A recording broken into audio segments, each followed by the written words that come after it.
Hey,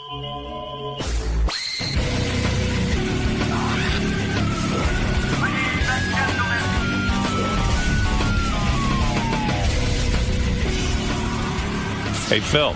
Yes, sir. Want to play a little game? Man, I would love to play a game. Gary, do I have any money for the Sal IQ test?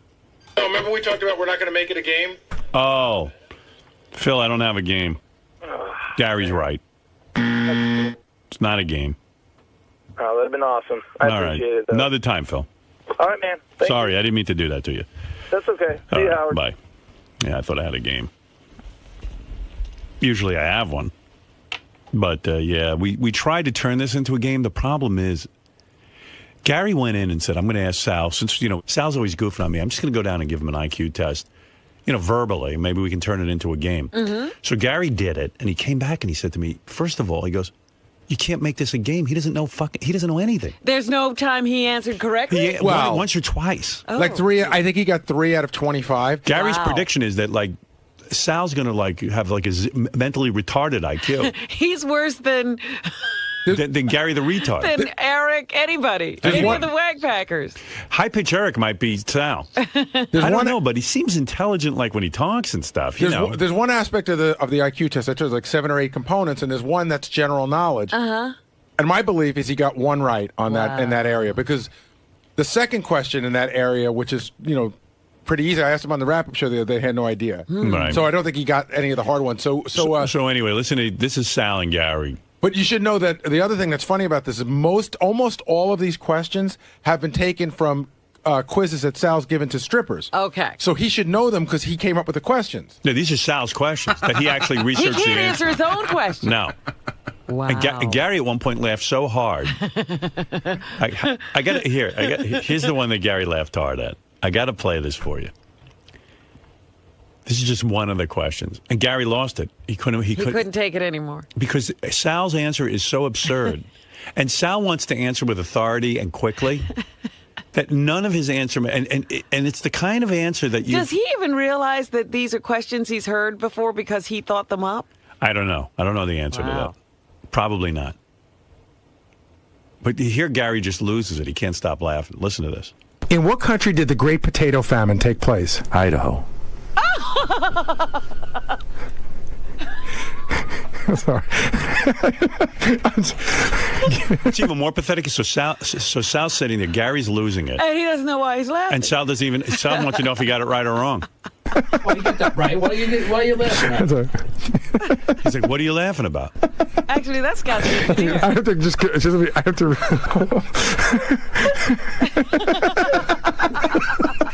Wow. I need a minute. That noise you hear now is Gary laughing himself in the face trying and to stuff. stop. And he can't. And now Sal's laughing because Gary's hitting himself in the face. And Right. Sal's clueless. No idea why. Wow. All right, here we go. All right, so then Gary. Yeah, I'll play you some of these. Gary says it's pathetic. Idaho, what country? Idaho. He had a double wrong answer. Yeah, I mean, you don't It even wasn't know. a country, and it wasn't the place where the potato famine occurred. Right. Maybe stop and think. They said country. You didn't know Idaho was a country? He seceded. Sal, come in here, you moron. I mean, really, what? How does he think of these questions and he doesn't know the answers? I don't know. I can't tell you what's going on. That's a sort of genius. You're like retarded. You're going to do terrible on the IQ test. I'm worried about you, man. I have money on you. Do you help your kids with their homework? Sometimes. What country had the potato famine? He said it so quickly, it just went over my head. I heard potatoes, and I recently watched a special on the History Channel about potatoes, and they were discussing Idaho. So No, when you didn't. Yeah, I did. I watched about 10 minutes of it. Yeah, okay. And So you didn't watch it. I watched a fascinating show about potatoes. I flipped the channel once I saw it was potatoes. Yeah. Hey, Howard, What? Sal, can I ask you a question? Did the guy who administered the IQ test, did he laugh? He put out a big giggle at one point. Did he really? Yeah, but I thought he was laughing because he thought I was joking, and that really hurt. And then I kind of played it off like I was joking, and he asked me about a continent right away off the bat. A lot of those questions were geographical and historical, Right. and that's not your strong suit. No, I'm prank call, songs, bits. He didn't know that? He didn't have prank call questions? No, I mean... Yeah, they didn't ask you how to get in touch with Tradio? Right, exactly. Right. If he did, I think I would score pretty well. Yeah. But I don't know. I mean, it really doesn't interest me. So if I'm stupid, I'm stupid. But at least I'm smart enough to, retain Should a general job. knowledge be part of IQ in the sense that, in other words, let's say somebody doesn't go to a good school, or something like that. Well, that's why they always say they're culturally skewed, because Right. if you're not exposed to this general knowledge, you can't have it. But I mean, someone like Sal was exposed. I mean, Right. Not he would really. be in the group Not really. that was exposed. My dad used to pull what me are out you, of feral? My dad used to pull me out of school sometimes to go to work. All right. I know. The few days you were there, you should have picked up something. Like Idaho's not a country. I picked myself up and got Yeah. the fuck out. I just didn't. I don't know. Yeah. Well, actually, I don't even think general knowledge is part of the IQ thing. I think they do it and they give you a separate sort of as an indicator. So I don't know how it all works. We'll find out on Thursday. Well, I thought Gary set me up with that because those questions he asked were almost the same questions we ask on the show. Those are the exact same questions we asked. They're the ones you wrote, and you don't even know the fucking answer. Well, I'm talking about on the IQ test that I took, the professional No, one. there was no setup. Yeah, because those questions were hard. No. No, this was the setup, and you failed this too. No, the reason they sounded familiar is because they're general knowledge. I don't know. I thought Gary was goofing on me because they sounded familiar. All right. Here's Sal taking his test with Gary. What is the capital of California? Los Angeles. That's what I said. You're kidding. Los Angeles. It's not the capital. It isn't? No. I could have sworn it was the And by capital. the way, we've Jason was just telling me because he helped me put this. What is it, Sacramento, right? Sacramento. No. He's used that Close question enough. at least a half a dozen times in stripper quizzes. Right. So Not that one. You haven't That used that. exact one. Nope, New York, Albany. That's how I know That's that a one. different one. No shit, no kidding, idiot. No, It is a- you've asked that to strippers. I've asked the New York one. What's the capital of New York? I never asked the capital of California. Capital of Los Angeles. And I don't live in California. What do I give a fuck what the capital it is? What two states border Washington, D.C.? Uh-oh. That took a long sigh. D.C. It is fun. I'm bad at this stuff too, Sal. Don't feel bad. Virginia and Maryland. You got that you got it right. right. Did I really? Yeah, that's right. I know that. I lived in Washington, so. At this point, I'm thinking, okay, 1 and 1, because I didn't move the test around. That's how it went. I go, all right, he's going to do about Yeah, half. he's gonna get Right. somewhere. You We're on start a to- roll. You start to think he's got something going on. He didn't get I don't think he had another one right for about 10 questions. All right. What is the symbol for the Roman numeral 10? You had to have gotten that. What did you say? Let me hear. Let me hear. I and a V. Oh, fuck. You can't be that fucking stupid. In Is it what just order? a V? Is it just No, a V? is it- No, in what order? V is a 5. But wait a minute. Oh, in V what in the order? V in the I? What order do they go? The I and the V. I think I is 1, and then 2 I's is 2, and then 3 I's is 3. And then where do you go? And then is it V is a 4?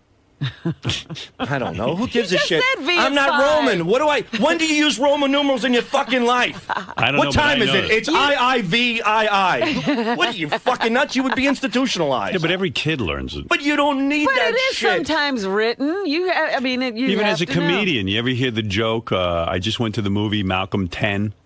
The guy, in other words, he saw Malcolm X and he thought it was a 10. Right. In that Right. sense, it's fun. I guess X Right. is 10. Thank X you. is 10, right. I thought X was porn. I don't know. Yeah, I mean, When I see X, I think of, pornography. let me hear what else you got I don't wrong. know. What is a female deer called? all right, that you must have gotten right. What'd you say? A doe.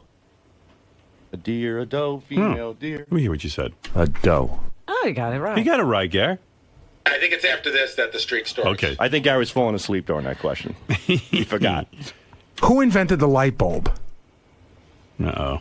I think I got this I think right. you got this one right too, Howard. I'm Oh, sorry. these were the three you got right? Edison. That's correct. Very good. Very I was good. playing solitaire on that I don't question. know, Gary. He's doing okay. Yeah. I forgot, both. I was getting woozy. Sal, you know what? Mock me all you want now because the rest speaks for itself. What country is the Thames River in? That's ridiculous. That's Oh, just come on. You should know that. I don't even know. I've never even heard of Thames. Never heard of the Thames River. Never. Thames River? Mm-hmm. Thames River. The Thames. What country is the Thames River in? Country. Egypt. Because I thought That's the Nile River. Nile. Yeah, I know Nile. I figured maybe they have another river. England. The Thames. All right, okay, here we go. In what country did the Great Potato Famine take place? Oh, that's we know That's the that. greatest question. That was a ever. mistake. That was a mistake. Well, what is Idaho. the country? I know it's Ireland now. Somebody told you. Hit some time to think about it. All right, Idaho is not a country. I know that. Okay, here we go. Which ocean is the state of Hawaii located in? All right, there you go. You know that. That's a slam dunk. Yeah, that's easy. I'll say goodbye now. Which ocean is in Hawaii? Is that what you're You know asking? the names of the Which ocean is the state of Hawaii located in? Which ocean is the state of Hawaii? You mean Hawaii's on an ocean? Okay, so Hey, you mean? All The way right, he worded it was so confusing. right, so confusing. Atlantic Ocean. Atlantic Ocean. Must be Pacific if it's not Atlantic. It's There one or you the go, other. There right? you go. Pacific. All right, so you. You had a 50-50 shot and you blew it. I mean, Atlantic Ocean, Hawaii. But what is Hawaii? It's an island. Yeah. Which makes There you sense. go. Yeah. And what Yeah, is an it island? has to be in a body of water. What's an island? An island is a freestanding piece of land that's surrounded by water. There you go. So there you go. So I'm not that stupid. No, not at all. You struggled with that a little too much. Name 4 continents. Uh-oh. I'm always bad at this, but Really? I'm getting better at it. Let me hear what you said. North America, South All right. Go America, ahead. Africa,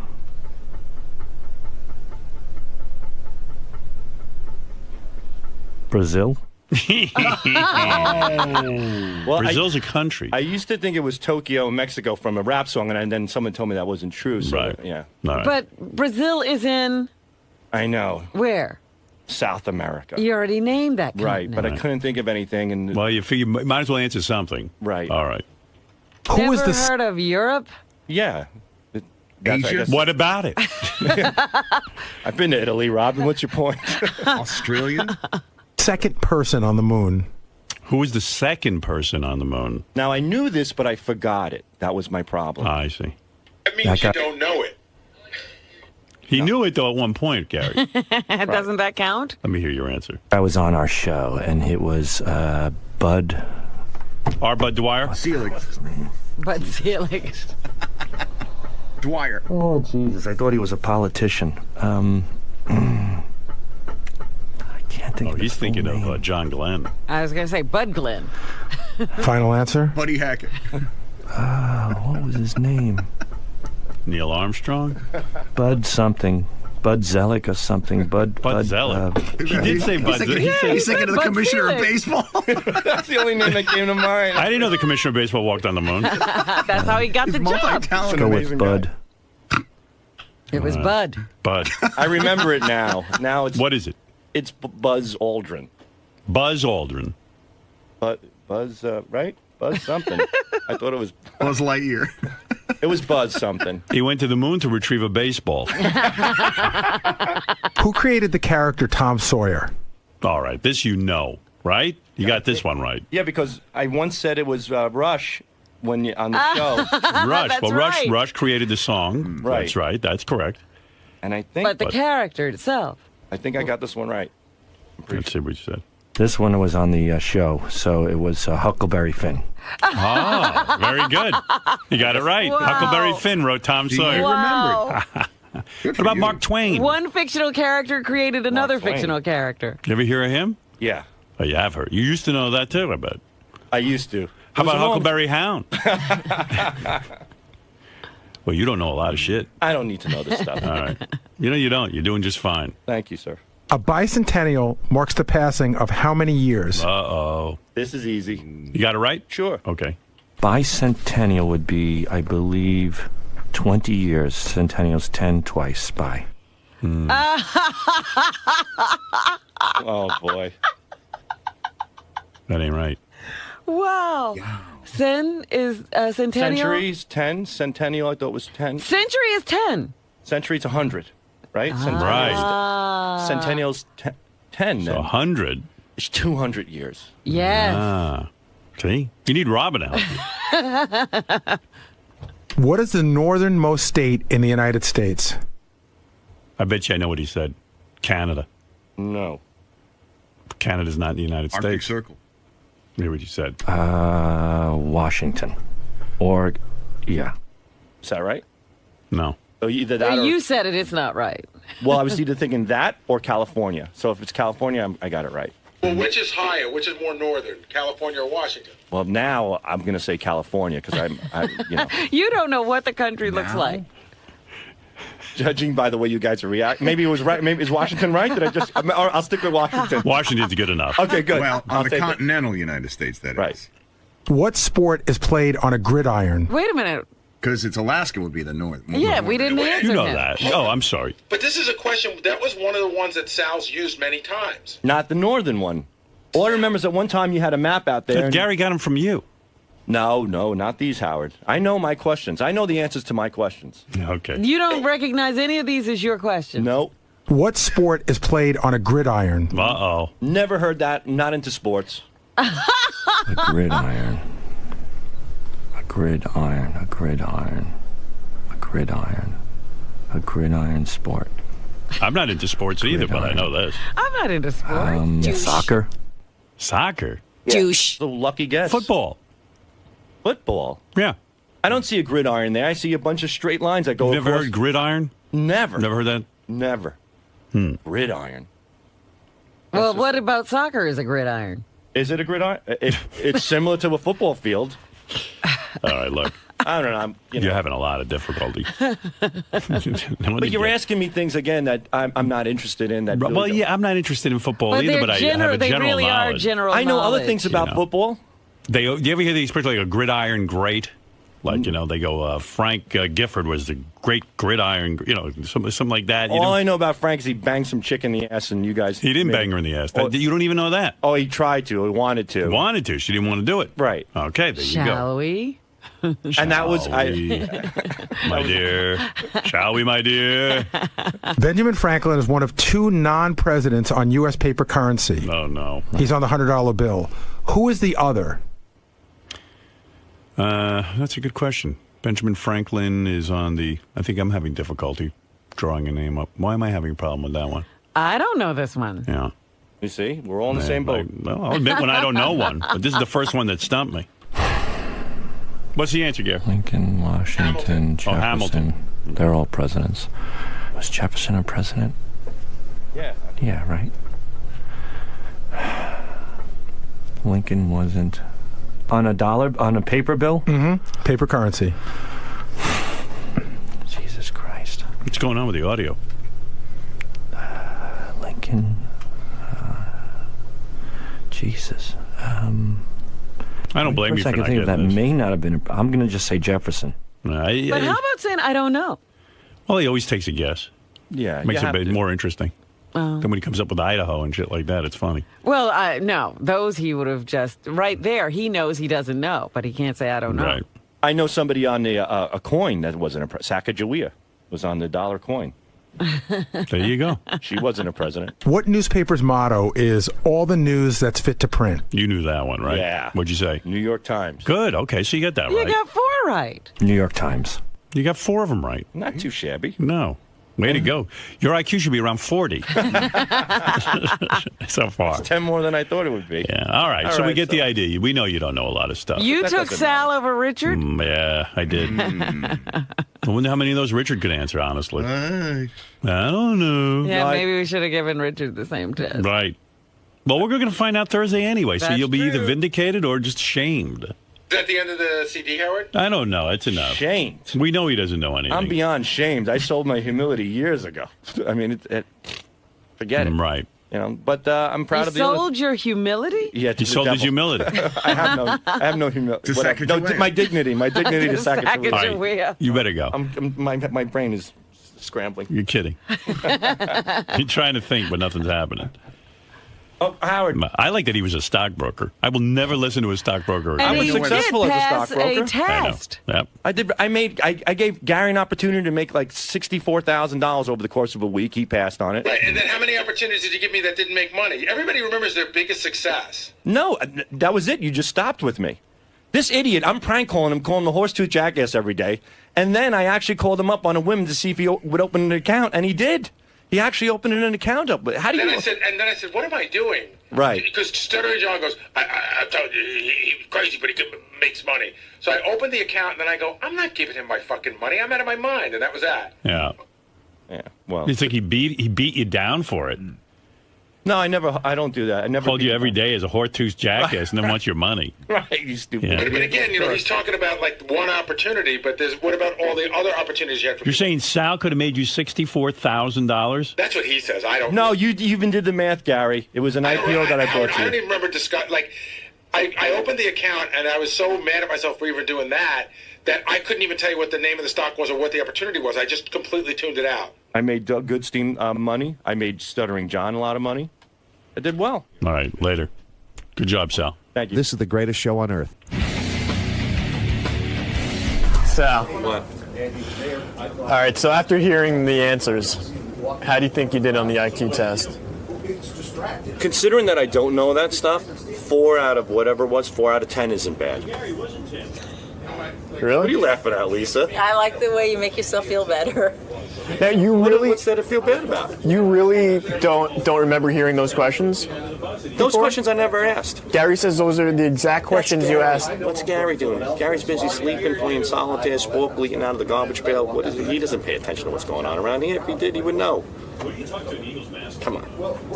Get it. You put this guy in charge, and you want something legitimate to come out of it? Listen, I might not be that bright, but I'm smart enough to stay awake at work if I'm producing the best show in the world. Was that your update sheet? Yeah. That was dumb. Laugh at that, Lisa. Giggle, Are giggle. you a producer now? Yeah, I'm going to produce my foot in your ass and get you out of here.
By the way, Robin, the most of the email that we got from yesterday's show centered around you again and your controversial diet techniques by putting beads behind your ears. Again, diet techniques. Yes, diet techniques. And also your chastising of Scott the engineer is trying to put down his diet. I wasn't putting down Scott's diet. I was just saying he should look into his cellular health. You were saying he looks bad. And, I just can't sit around watching people not be well anymore. But he is Sorry. well. He is not. You were very mean to him, by the way. And you were very, Go ahead. what I would call, what do they call it? When you assist someone to continue to be unhealthy. You're an enabler. How so? You're saying, oh, no, he's fine. He is fine. What's wrong with him? Fine. He looks fine. What? Why am I unhealthy? You're not unhealthy. You think you in other words, you look so much better than him. And Tim went through the same thing. Tim's lost a lot more weight. Do they look the same? Honestly, yeah. I don't think Tim looks that good. Tim looks wonderful. He's got beautiful Tim skin. walks around here like he's in a coma. He does. Are you kidding me? I agree with Scott. Every one of you wants to portray Tim as suffering. Everything but that you Tim do is has perfect. Rosy cheeks. He has come on. tight skin. You he look has good a 'cause of beautiful genetics. jawline. You have a well, good where skin. did Tim get it from? Tim doesn't look good. Tim's skin isn't sagging. Yes, it is. Tim doesn't have a pallor.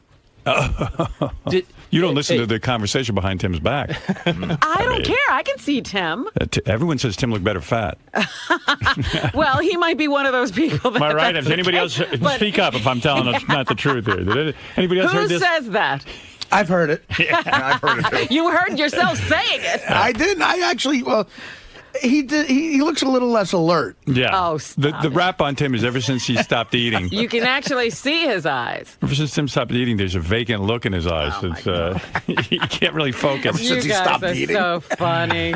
But all right, listen. Just because you believe in something for yourself, No, it has nothing to do of course with it does. I mean, belief. you know, I It's don't understand how you could say I'm not seeing. healthy. I don't look good. If you're happy with it, go for it. I was just saying you could have more in life. Well, here's some email. Listen to this. How the fuck will beads make you lose weight? Robin is so fucking fucked up. A lot of cursing in these emails. Oh, they're very just passionate. angry. Here's a guy who says, hey, geniuses, you want to know how to lose weight? Consume fewer calories than you burn. Beads behind the ear. There's the genius. Crazy. He goes, Robin's crazy, uptown New York bitch. Oh, man. Uptown. Uptown. Why don't you get those beads? You know, people. But by the way, someone sent me an article about these beads. Fat burning beads banned in UK. You should. Do you have your beads in? Burning beads. Yeah. Do you have your beads in today? And they're on. On? Are they on you today? Yeah. Okay. Fat burning beads banned. There's been a victory for the advocates of a rational approach to health and fitness this week, as a company that has been marketing fitness beads has been forced to stop This is marketing. not the same thing. They're calling it snake oil in the United Kingdom. The company claimed that wearing fat burning beads caused automatic weight loss. The company was preying on people who are overweight and willing to try anything other than strict diet and exercise to trim the fat down. This comes with a diet. It doesn't say that the beads themselves This does too. alone will make you thin. In one advertisement, the company claimed... But I'm not advocating anything. I said I was trying this for myself, and I never mentioned it. So don't say I was advocating or promoting Listen to this. anything. The beads are placed behind the ears, and this is supposed to magically melt fat. The company behind the That is not fat-burning what beads, this person says, and I haven't even told you who the person is. they have promised to stop mailing their product to United Kingdom addresses. This is all banned. The company used the principles of Chinese medicine. Isn't that what this company's telling you? That's what they say. And acupuncture. But again, I told you I was checking it out. I don't tell anybody to do anything. Listen, I'm telling you, you're in with the wrong crew. Listen to this. The company. I'm not in with any crew. Just listen. The company used the principles of Chinese medicine and acupuncture to help market its magic beads. Take Was those it beads. Dr. Wu?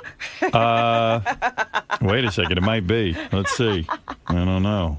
Hold on. I'll tell you. That's not the name. I'm making it. Oh, they have names here. I'm kind of keeping them off because it's based in Hong Kong.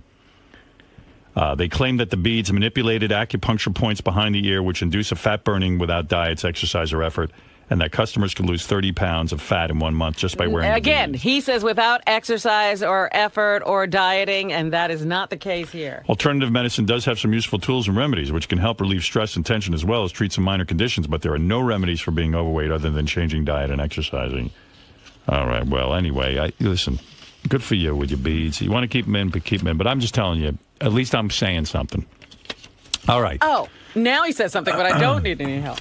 I'll take the heat off Robin here. Not that I ever needed any help. I was always searching. The fat-burning beads, though, are banned in England. They said enough. What? Just because they think it's a con? Yeah. Oh. Yeah. That's exactly what they think. Just because of that. I mean, it's not doing anything. It's not doing anything physically to you. It's just a con. People were complaining that somehow they weren't losing not weight working. from their beads as they were eating their 5th chocolate cake. Right. Well, again, to say that you are going to lose weight by rolling some beads behind your ears is ridiculous. Right. Well, that's what I'm trying to tell you. Now, enough of Robin. Going to let her off for a few minutes. Oh, who do we move to now?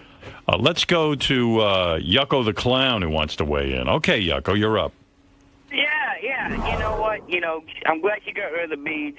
Here's an idea. She didn't get rid of the beads. Well, tell her to get a matching plate, put a plate in her lips so she can see how much food she's eating. You crazy bitch! Oh, my goodness. Yucko has it in for you lately. He does? I I don't think so. I mean, that's the first time he's mentioned me in a long time in all of his fights. He's been fighting with Gary so much. Maybe I'm confusing you with Gary. Naomi, you're on the air. Hi, good morning. I was on this diet also, Robin. You're With not the beads? It's not beads. They're little magnet balls. Magnet balls. You were right yesterday. They are metal. They're not plastic. Those are metal. Right. I don't think you should keep metal that close to the back of your head. It's magnets. It's not even Magnets? Even worse. Magnet balls. That Robin, that's why I'm stepping in. No, listen, I have no magnet right. balls. Robin could do whatever she wants. When I hear magnet balls, Well, Well, why are you That taking can't be her good. word for what's behind my Because ears? I've done please. it so many times. That's my go-to diet when I want to lose real quick but gain it back 50 times more after whatever party's over. And that's what you're going to do. If you're on a plan... I am not doing that diet. I don't do that diet. I eat the exact same way I always have. This is an intervention going on right now, ladies and gentlemen. But you said you're researching what other people are doing. Listen, Robin. Right, I wanted to see what the beads would do. I would never keep. It's the starvation diet part that is making them lose the weight, not the beads. The beads Well, I'm not doing that, my dear. I'm a vegan. I Well- don't drink milk. It does help you stop eating because when Robin walks by a refrigerator now, she gets stuck to the door. You can't open it. You're just trying to get your head Her off head the is door. from the magnets. They're little magnet balls. Well, can you imagine a magnet ball is behind Robin's ears? Take those things out now. Yeah, I didn't know it was a magnet. It's a magnet. They're A plastic I will deal with. Well, Not a listen, magnet. I don't like that near your brain. Don't you have to get it changed every 10 days? That's what they say, yeah. Every 10 days. Because the magical powers of the magnets They will. lose their power after 10 days. Right. Do you have to pay more every time you get the new magnet? $75 each time you go. How much? $75 each time She you was go. going to a different person. Can you imagine? No, they're treating you, they're giving you the Scientology celebrity treatment. The Scientology celebrity treatment. Ching Chong Charlie over there is saying, hey, listen, Robin Quivers. No charge. You said you wouldn't say the name of the company. It's Ching Chong Charlie? It's Ching Chong Charlie's That's Chinese the one. magnets. That's I'm writing the that one. down. Ching Chong Charlie, Chinese magnet. Chinese magnet. Ching Chong Charlie, Chinese magnet. Come on, let's go. It's a Russian doctor. Yeah. It's a Russian program. Yeah, that's what it says. That's Chinese. the Russian. Like the Russians know anything. The sons of bitches. You can't get toilet paper over there, but they figured out to stick a magnet on the back of someone's head and rip off them. All right, thank you. You're welcome. She says she does it continually. Listen to her. Don't listen to her. Listen to her. Don't listen to her. That's my point. You want to end up like her? I'm not. Oh, I just can't. You've got two magnets behind your ears. Not anymore. Oh, you took them off? I'm taking them off now. Good, thank you. That's all I was saying. I don't like the sound of this. Because I'm not doing this program. In fact, the whole idea that you might think I am, I have to take the magnets off because I'm not doing anything different than I ever have. You were acting very strange with those magnets on. Now I can tell you, now that you're free of the magnets. Oh, you thought you detected something. Oh, wait a second. Now you're normal again. You came back to me. Did you take them off, really? I haven't yet. I've got headphones on. Take them off. Let me see. I want to make sure those things are out. I have to intervene. I won't take them You off. have to He's take so them off. crazy. Ouch. Oh, is it off? See? See already? See, there's a little burn mark in your head. A burn mark. Is it off? There's one. Oops, you just gained 15 pounds. Again, I wasn't doing this for fear of gaining weight. Thank God she took them. She didn't even know they're magnets. They're putting a magnet on her head. They should have told you that. Yeah. Yeah, I mean, I should be aware Yeah. if I'm being magnetized. These magnet? No, not magnet. All right, everyone who was concerned, Robin's magnets All are right. off. Do Thank you understand now that I have no fear of gaining weight? Oh, she's eating right now. She's running to the refrigerator. I'll be back. Maybe you better put the magnets back on you. I'm Jay Thomas, and I'm going to just visiting Howard. That's all. And then I'm going to promote my show on Sirius XM, and it's like walking by, and they must have had an open, like an open moment. So you're just here to shoot the shit? That's it. Yeah. It's always good when you just come on without anything specific to talk about, because anything can come up, right? Anything could happen. I mean, I'll tell stories about what's happened. That's all. But we'll drive people into my show in the afternoon, and then the Howard 101 show on Friday morning. That's it. And now, of course, that I'm here and it's early and I've been drinking all night, I'm sorry that I'm here, but I'll make it through. Jay is a very, very well-known actor, comedian. He's called in our business a triple threat. Oh, really? I forget what the third thing is that I he don't is. know. Radio, you forgot that. Radio, right. Right. Radio, acting, Triple threat. How are you? Hey. Dancing, singing, everything. Well, everyone asks me why I don't get invited on Dancing with the Stars. I was just going to ask you that. I don't know why. I don't know. Does that mean that I'm just the lowest of low? Because it's like you washed up. It's like the Dancing with the Indicted now with the guy. He looks ridiculous, and he thinks Tom DeLay. He looks ridiculous. Did you see with the little Village People vest he has on? So the reality shows.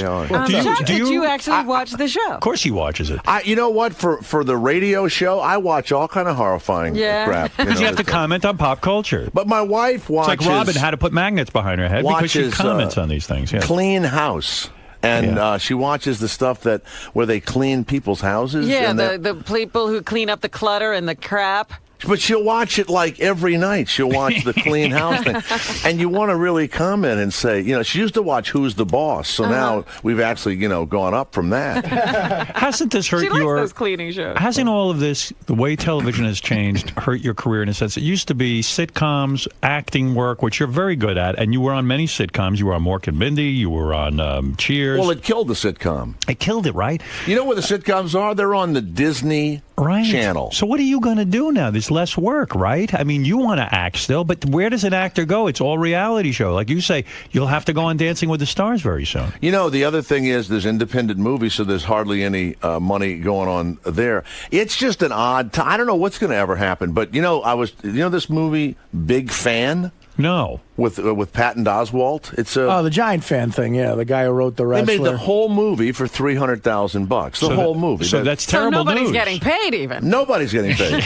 Right, nobody's getting paid. There was a time when you did, even Mork and Mindy, you got a lot of money for that. You quit your radio job. You went off to do Mork and Mindy. There was big money in television. Right, am I correct? ridiculous. They would start you like $10,000 a week, like starting salary. You would get that. Was that what was happening on Mork and Mindy when you went out there? You know what? I went out there and you were making good money in radio. You were on WXLO. I was. So I go out there and I make a deal for like $10,000 a week or whatever, and it was huge money. And we're having a big time and all. And so when they want to fire you out there, they don't fire you. They like cut your salary and lower your the shows you do. So I didn't have an agent for some reason. I wasn't with Don, and I was in between agents. But I had $10,000 a week. I didn't care. Who cared? And I did the Love Boat. I remember the Love that. Boat and all that. So a guy calls me up and he says, "Well, when I would hear you were doing the Love Boat, I would tune in because." Well, you were a radio guy. For me, it was mind-blowing to me. Making it. I said, here's a radio guy who got out of radio, and he's now on a sitcom. You were my hero. What's her name? Marcia Brady was my love interest. What's her real name? Not Eve Plum, but the other one. Maureen McCormick. Yeah, right. Maureen. Yeah, Maureen McCormick. So they call me up, to go and do an episode of Love Boat. So I go to her house to learn the lines or whatever. And she comes out with little short shorts and a T-shirt and no bra. And I'm in Hollywood. Look, I'm thinking, man, this is fantastic. Right. So we do lines. And she was cute back then. Yeah, and then you read a book. She was doing blow and she was screwing people. Not me. Nobody screwed me. Nobody offered me any cocaine. You missed all of that. I'm doing the wrong lines with her. You mean you went over her house to rehearse your script on Wilshire Boulevard, and she comes out in little short shorts and no bra. And we go over the scenes or whatever, and it was kind of a sad movie. She dies in a television show. She dies in it. In Love Boat? She died in Love Boat. Right. Well, look at the ship's doctor. I think they the guy from Get Smart. Isn't that sort of an unbelievable plot when you think about all the people dying on cruise ships now? I mean, everyone disappears on these cruise ships. You know what's funny? No one died back then on cruise ships, so they were keeping it quiet. Right. It was sort of like a crystal ball, that show. So I go to the thing and I read with her, and I think we went to dinner or whatever, and so we get back to the set, and then they introduce everybody, and I think that they must have messed up the parts because there was kind of a handsome guy there, and he was playing a sleazy gangster. So they introduce the cast, and they go, playing the beautiful ingenue today will be Robin, and everybody, claps, and you remember our other cast, and then they name the handsome guy plays the sleazy guy, and they go, and playing the handsome architect from Denver, Jay Thomas. I swear to God, everybody pause. Like, what's wrong with the casting And department? so I'm going, Jesus, I think I was supposed to play the sleazy whatever. So I'm the handsome architect. So they have a fan and stuff, and blowing your hair, and you're by the side of the boat, and I don't know. I had to kiss her, and she's crying and she's dying, and I love her, but she's dying.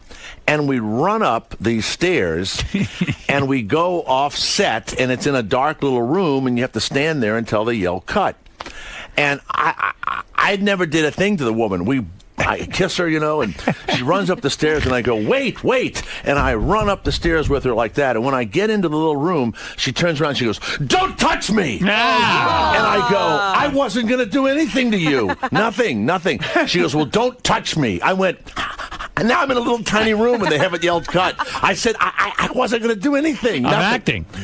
I don't know what I did or what the deal was, but when I used to kiss these women on TV, you didn't know if your tongue had to come out or stayed in or whatever the deal was. You weren't trying to be a brute. You were just trying to act. You were acting the scene. I tell you who I did hit on. There was. Did you use tongue when you kissed Maureen McCormick? No. No. If the woman tongues you, you're allowed to tongue back, but yeah. you can't. Right. That kissing of a woman in a movie, and I only did sitcom kissing.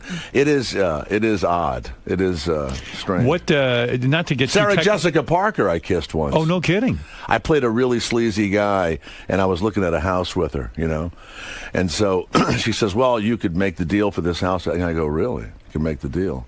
Maybe I can make a really good deal." And I had to grab the back of her head and pull her toward me. Pull her in, huh? And I kissed her, and it was one of these dramas, and she looks at me, and I go, yeah, you and I can work together like that. So at lunchtime, I'm trying to talk to her, and she was acting like I was that guy. Oh, my God. And she's dating Robert Downey Jr. at the time. Right. So he comes in, and I go, all these guys are sissies. They're like, I don't want to say, you know what I mean? They're not men's men. They're not. Right. Every time I see Jude Law has knocked up another, ticket taker at a crosswalk or whatever, I think, you could beat Jude Law. You could scare Jude Law. You could just get out of here, because you're a manly guy. You play sports. You're athletic. I hate those guys. You know what? Right. Why do they screw these little skinny nothing guys? Right. I mean, you're very muscular. I'm very muscular. You're right. No, but I'm serious. I see what you mean. And Sarah Jessica Parker gets confused, I guess, and thinks you're a real bad guy just because you're playing a bad. They wouldn't even eat lunch with me. Brute, wow. I don't know. Because you're so manly. Do you think you're unattractive? These... I think you're a good-looking guy. You know what? I had that white guy afro back then. Sure. I don't know. I think maybe I'm overbearing. I was overbearing. I think I looked like I was up to something at all times. You look shifty. I look very shifty. You do.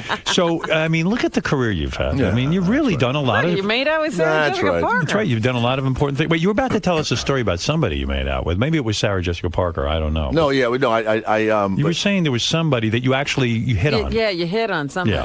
I can't think of her name, but she was around when I was doing the Love Boat, and she was on the set, and I actually did hit on her. She was an actress. Yeah, and I put my hand on her. She married Clint Black. What was that woman's name? Oh, she was cute. I know you mean, a blonde girl. Lisa Hartman, so she's there. Go ahead. So I go, I'm going to hit on her. Well, she's not in the show. Right. I'm going to hit on her. Right. And she had a really hot car, I don't know, a BMW or a Mercedes. And she's sexy. And so I lean on the car, and I do my hey, how's it going? And she looked. How could a girl resist that? And so she says to me, could you get your hands off the car? You're putting your finger marks on. She wouldn't even let you touch her car. And she ended up with the big tall guy that was on the Michael J. Fox TV show. What was that? Think who was that? He played the mayor. Big tall. Barry. Barry, somebody. Bostwick. Barry Bostwick. Did she end up with him? No. Were you angry that? I think that was his girlfriend. She did date him. Were you angry that she wouldn't even let you touch her car? I mean, it was awful. You know what else? Were you very grateful when you met your wife? I mean, that she was. I only dated townies, even in radio. I never, I tell you that I used to work at stations, and I would, screw every woman in the building. You worked at a lot of radio stations. I worked at a lot of stations, so I'd hit on the secretary and all that.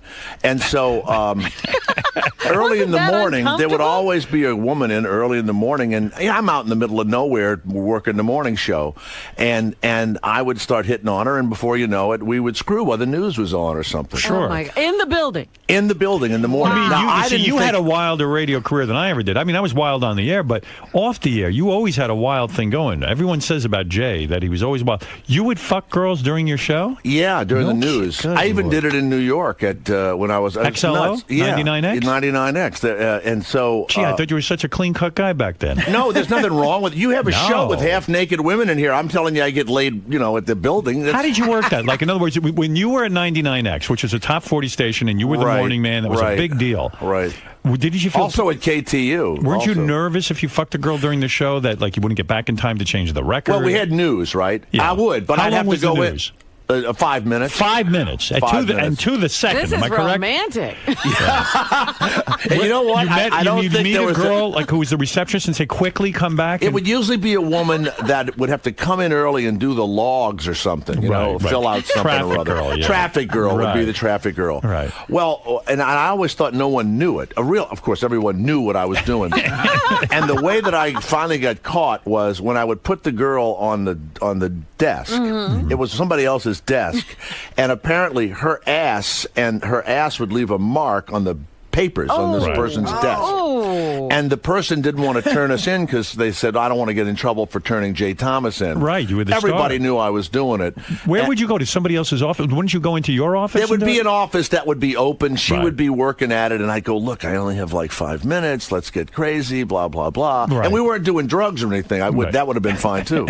But and so you just get on the desk or, you'd have oral sex or whatever. So when I heard you doing these shows, who knows what was going on during the news? You might have been banging somebody. I didn't do it like every day. Right. But it in the happened a lot. Carolinas, I did it a lot. No There was kidding. a lot in the So you had a real radio career. I would have was women come in sequestered. to win tickets, and we'd have sex in my office, and I'd give them tickets to concerts. Good Lord. No Sometimes they'd left their kids out in the lobby. That was always the bad That would one. be strange. Yeah. Boy, how many girls you figured you've had in your lifetime? When I see those numbers, I was a disc jockey, and I would have been like a guy that owned a trucking company if I hadn't been a disc jockey. Yeah. So it was a lot of women, but not to brag about it. And they always had a good time with me. Right. Yeah? I always had a great time. Yeah, You of had a course. great time. Listen, you're Jay Thomas. Yeah, but after a while, your brain gets a little soft because you don't know why you're having sex anymore. Well, I can imagine, Yeah. I guess that's kind of how people thought I was conducting myself off the air. But, I got married very young. And You were married the whole time. I was married But you the don't whole like to time. go out.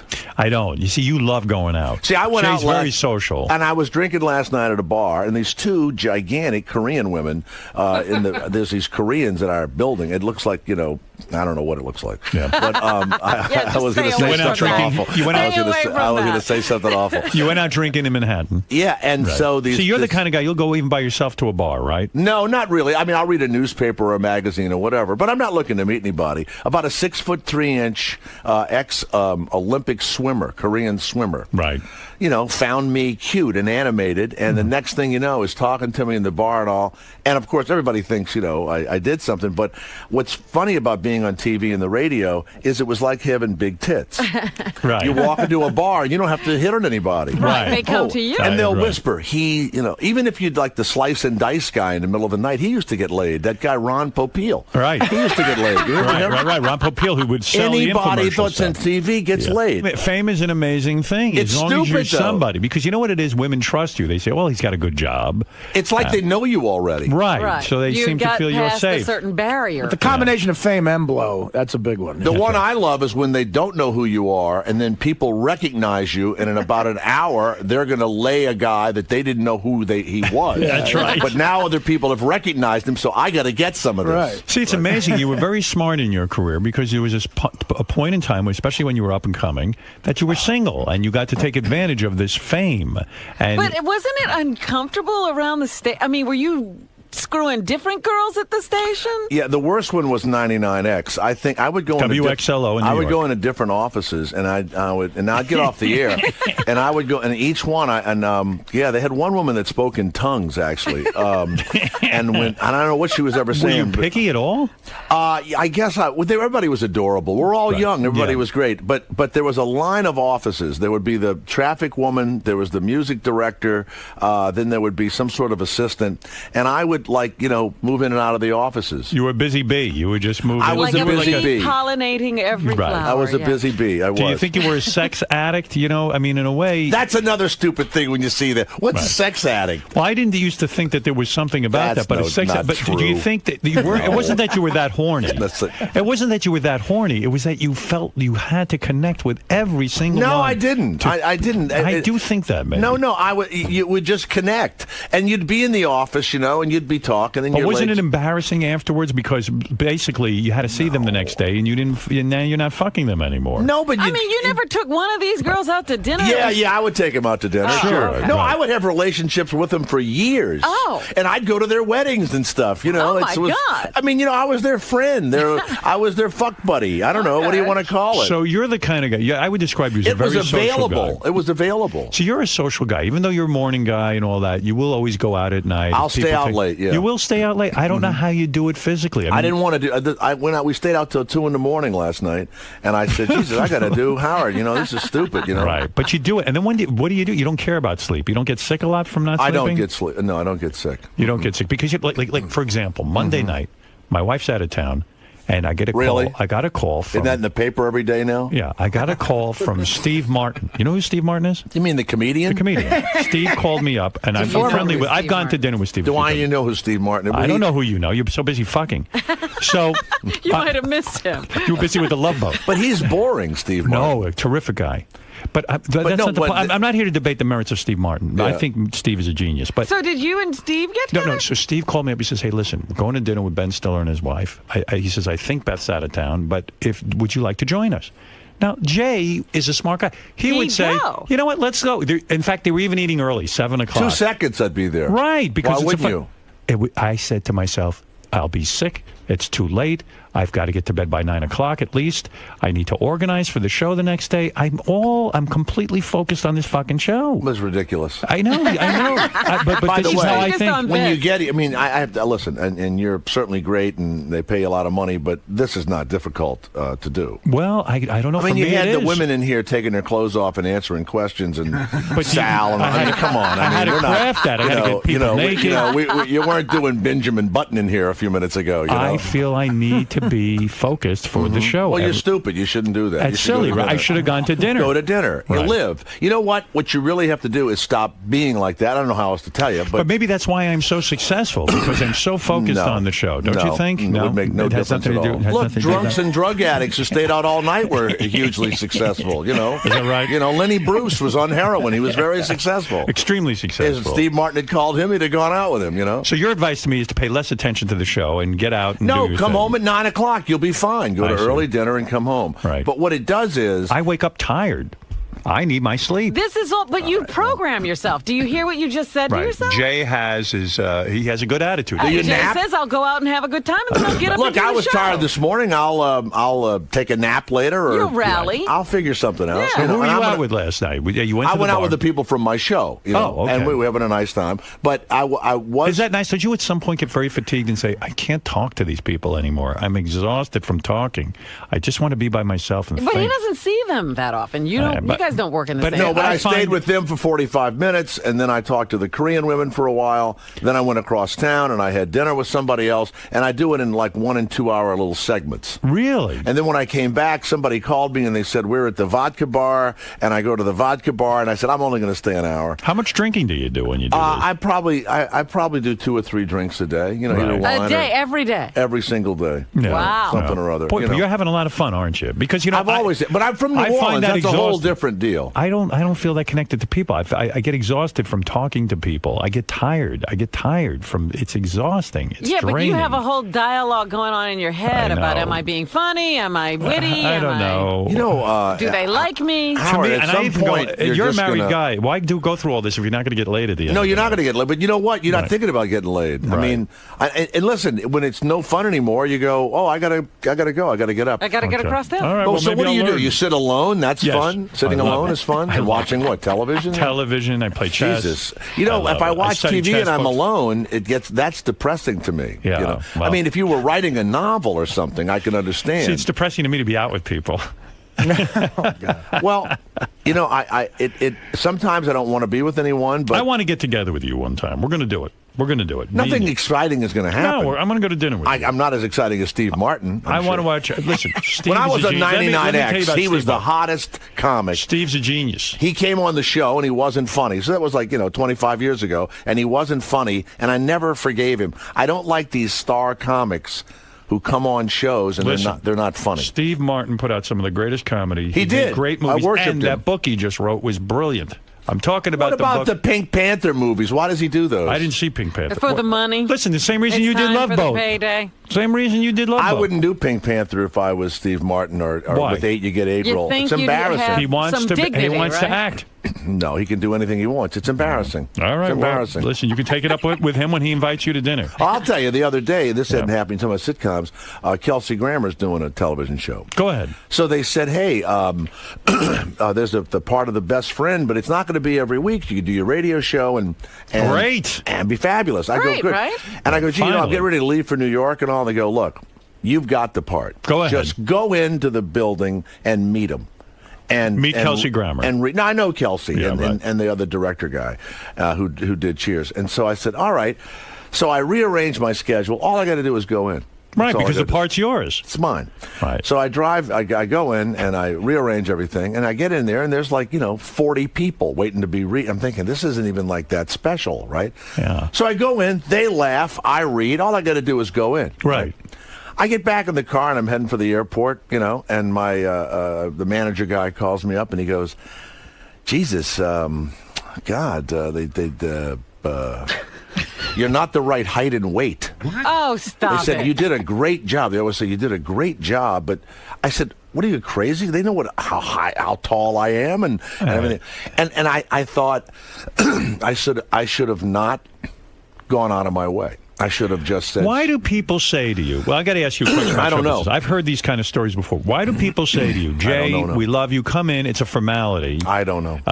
And the party's yours. Just meet And then you. you show up and there are 40 guys waiting to audition. I don't know why they do You're it. part of a cattle call. I don't know why they It's humiliating, right? It's weird. Because It's you weird. know the players, they've seen you act. And the other guys are great, and whoever got the part is great, but they were different looking In other words, guys. I'm asking you, why do they lie to you? I think I don't know that I don't think they lie as much in New York, but in L.A. they cannot hurt your feelings. Right. It's they don't want to hurt your feelings. I mean, I'm upset for you. Now, you did get some work in an upcoming movie. You were in the movie. The movie was out already. Snatched? Has it been No, out? we just finished. You it. finished shooting it. It's about a weird movie. It's about a guy that is going to give a kidney up. And he goes in to give a kidney up to like his brother-in-law or something. And when he wakes up, he has a vagina. They botched the operation. They botched the operation. Wow. Now, And is this- Andrew McCarthy stars as the guy who loses his... everybody laughs at it. But a guy from my high school wrote it and called me, and it was an easy deal to make. And then I got another friend to Did you get direct it. paid for this one? Yeah, I it was hope? really good. It's really good. So we go to New Orleans. We shoot it for like a month. It was fun. And so Andrew McCarthy is going to play the guy who loses his penis. He's a good actor. So I play the lawyer, and my line is I smell money, and I'm on television, I smell money, and I see his vagina, and I really smell money, But I was watching him the first day, and it'll hit you sometimes when you're doing kind of a weird movie, and it hit him, I think, like the first day. He was playing a guy who had a vagina, Right. and I was sitting, and I was being really quiet, and I'm thinking, yeah, it's hitting him. It's starting to... He's realizing this is not...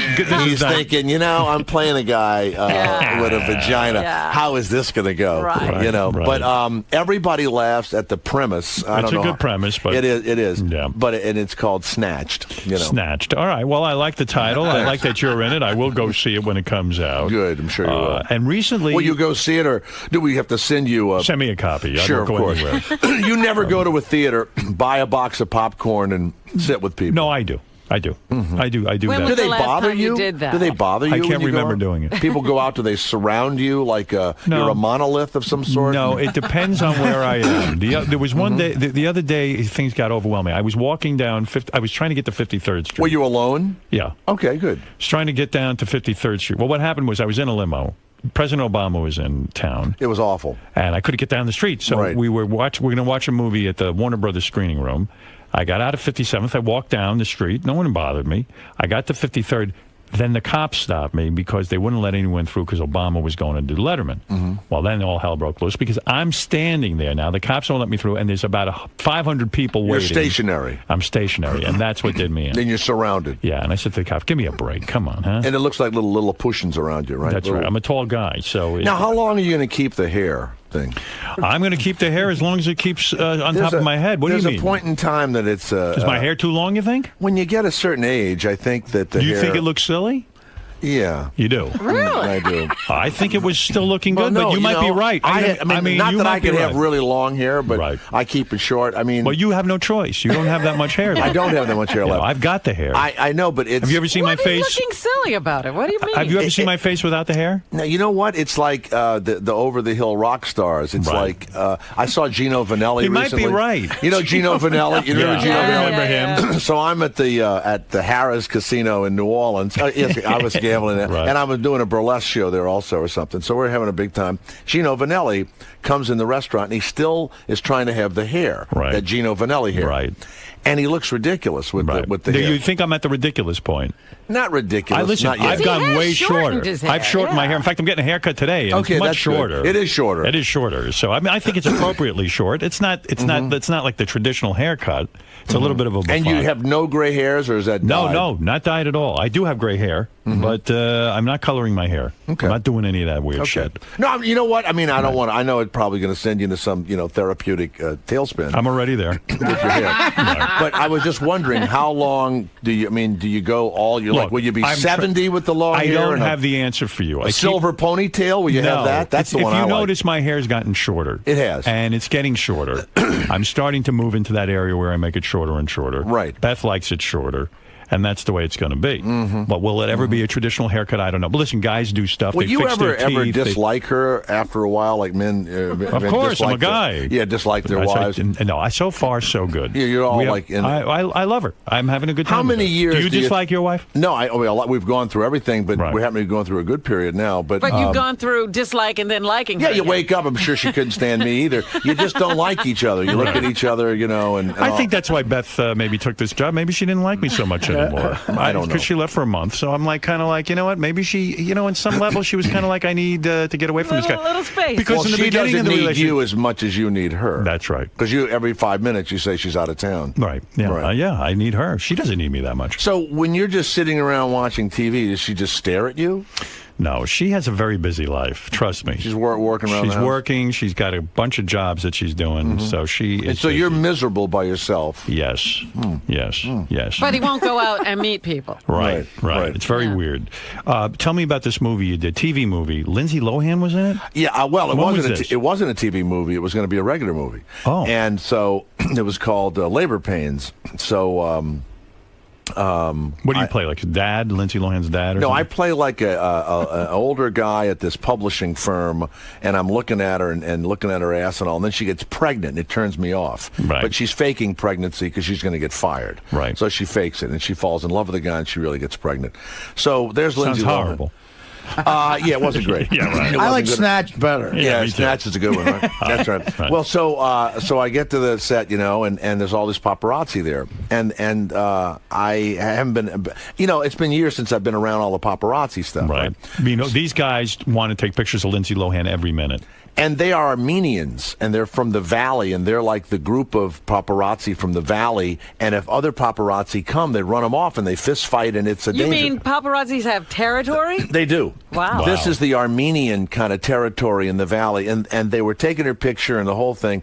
But here's what's upsetting. When you walk, like I would walk out, they would lift their cameras and then go, oh no, and they'd put it down. So you wish your picture was being taken too. Right. And after a few days, you hate these guys because they have no friggin' interest in you. Right. So she's smoking a cigarette and they're taking a picture of her. So I would try and get in the picture. I would stand behind her. I don't even smoke. I was smoking a cigarette. It's demeaning to a guy with your talents that you've got to sit and try to get yourself into the picture with Lindsay Lohan. So here's Lindsay Lohan. You come to the set, you sit down, she's in the thing getting her makeup done. She doesn't say hello, hi, I'm Lindsay. She's not a bad person. That's disrespectful. No, she's just unsophisticated. Okay, yeah. Doesn't say anything. So I don't even think she ever knew my name. Right. So the paparazzi are taking pictures and the whole thing, and I'm working and I'm thinking, what is all this? They knock on my door and they go, Jay, it's Lindsay's birthday. Do you want to come down? We're going to give her a cake. I go, I have no fucking interest in giving a cake to her. So I close the door, and I'm in there going, Jesus Christ, maybe I should go down there while they're giving her the cake. So I waited in my trailer for a few minutes, and I cracked the door open, and people are gathering in front of her door, like, you know, Cheryl Hines is there, you know, she's in the movie, and I'm thinking, oh, Christ, I guess I got to go down. So by the time I get there, I'm on the edge, and the cake is delivered, but it's right in front of me. So when Lindsay come out, I go, happy birthday, Lindsay. And it was like I gave her the cake. So I took complete credit for the cake. Happy birthday, Lindsay. So, and then paparazzi's coming, you know. And Thank you, Jay. Yeah, all of that stuff. But so the Armenian guys were really pissing me off. And Turkey played Armenia the day before in soccer. And I guess Turkey had killed every Armenian. Right. So it was a big game, right? So Turkey wins the game. So a guy says to me in this sports bar, he goes, man, that's going to cause a riot, you know, and I go, wait a minute, you mean the Armenians hate the Turks? They go, oh, God, they hate them. The next day, I go over to the paparazzi guys. I go, look, let's bury the hatchet, okay? Yeah. Because you guys had an exciting thing yesterday. And they go, what is it? What did we have? I go, well, you're all Turks, right? You won the big game, didn't you? They went absolutely nuts. The security guard had to come. Wow. And every day I would call them and go, hey, Turks, how's it going? Oh, they went crazy. Now they noticed you. Oh, yeah. Oh, yeah. Now they know your name. But what would happen is they would get a phone call, and they would all jump in these little Honda-like cars and ride away because someone had called them, and they would say, some other star is across town. Yeah, I mean, this is you realize how big this is. The Armenians hate the Turks because the Turks killed millions of them. You know what I mean? They wipe them out. Yeah, there's a whole thing there. Well, that's a good insult if ever you meet an Armenian. You just keep calling them a Turk over and over again. Right. You know, I can't believe you did that. Well, listen, it sounds like things are going just about the same as they've always been. That's exactly right. You're pretty right mediocre. Yeah, I'm right under the radar where I like to be. Well, I love you. You got to be. You're going to be a big thanks. star yet. I'm telling you. Your day is coming. You know what's going to happen? I'm going to die, and all my crap is going to come out then, you know? Yeah, right. What's the use, you know? Oh, my His God. love Can boats you were believe brilliant. what Mackenzie Phillips is saying about John? 10 years she supposedly screwed him. Yeah. Marianne from Brooklyn, you're on the air. No, Jay, I like you, but who are you? Frederick Bacardi? Howard's hair is so sexy. That's his trademark. My hair. You jumped the bus. You got that corporate cut. Are you freaking kidding me? Howard, keep your hair curly. Oh, I'm keeping it because Jay has never seen me with short hair. It's hideous. Jay, listen, Jay is not a famous hair designer, believe me.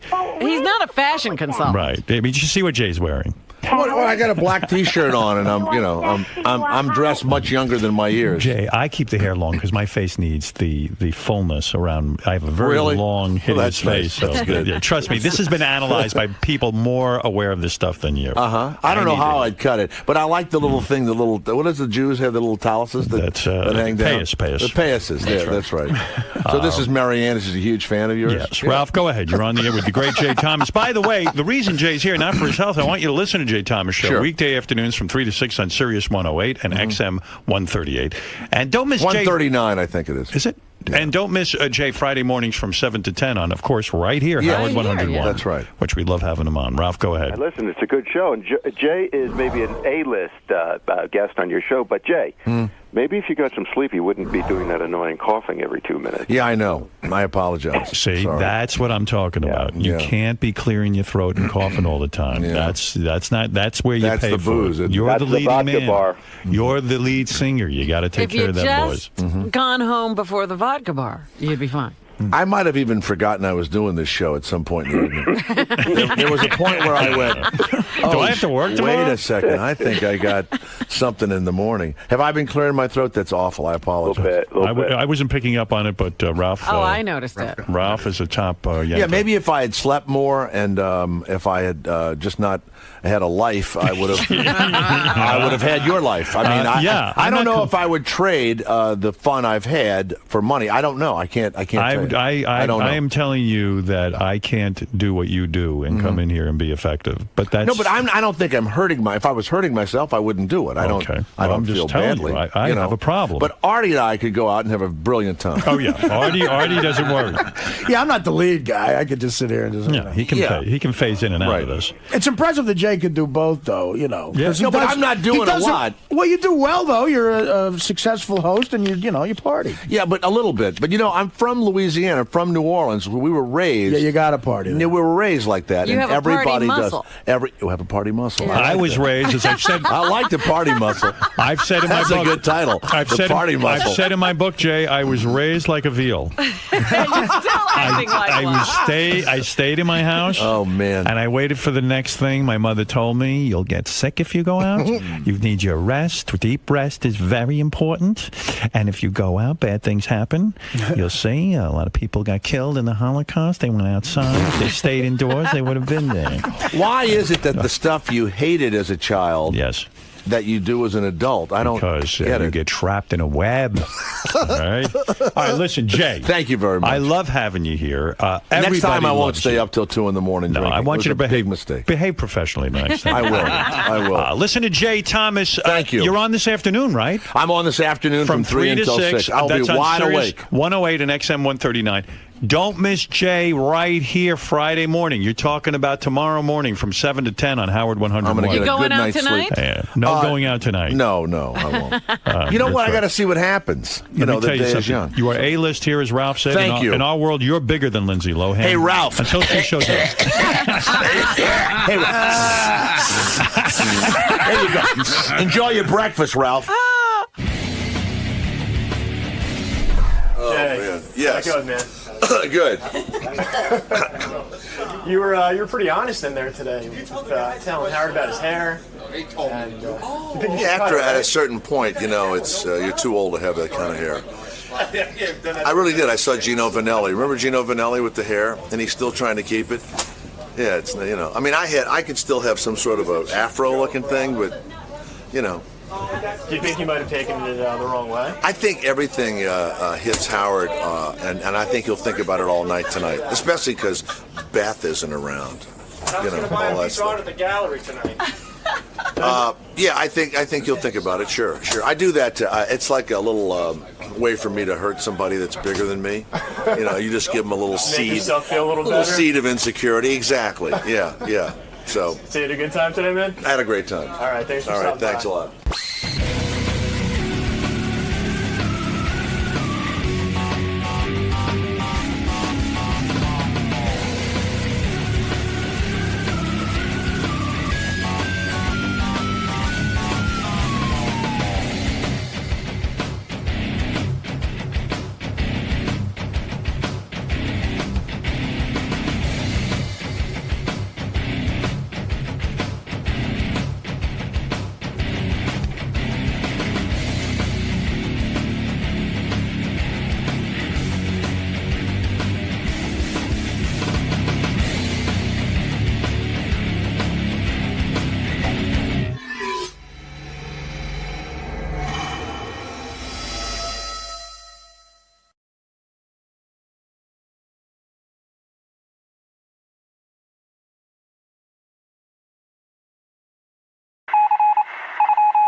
This is the best of the wrap-up show. A recap and behind-the-scenes look with John High and Gary dell'Abate.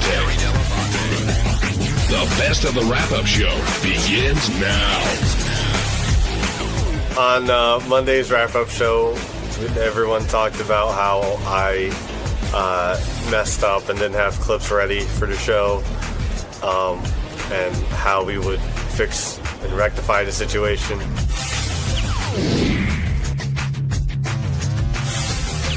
We should talk first about JD, as you were most of the focus of today's show, JD, with those clips or lack thereof. And Gary, normally JD's right on the ball with all that stuff, and I know it must be frustrating to JD when Howard wants something and it's not there, and the shrapnel is just flying It's not just frustrating, it's my nightmare. But anyways, go ahead. Well, how is it your nightmare? Because it's my job. I have to, I take pride and, I know it's not that popular of a job or whatever, but to who? It is. not that well known. You know what I mean? It's like you downgrade yourself too much. I tell everyone it's an important job, and there's people that want your job, so it must be important if people want it. Yeah, I know, but anyway, I take pride in having stuff ready as soon as he calls for it or whatever. And that was a big worry. That's one of the reasons why I was coming in overnight, so I would have stuff ready. Mm-hmm. And this I knew as soon as I knew whenever the hour change of me coming in at like 4:30, I knew it would fuck something up sooner or later. I thought it'd be the Oscars.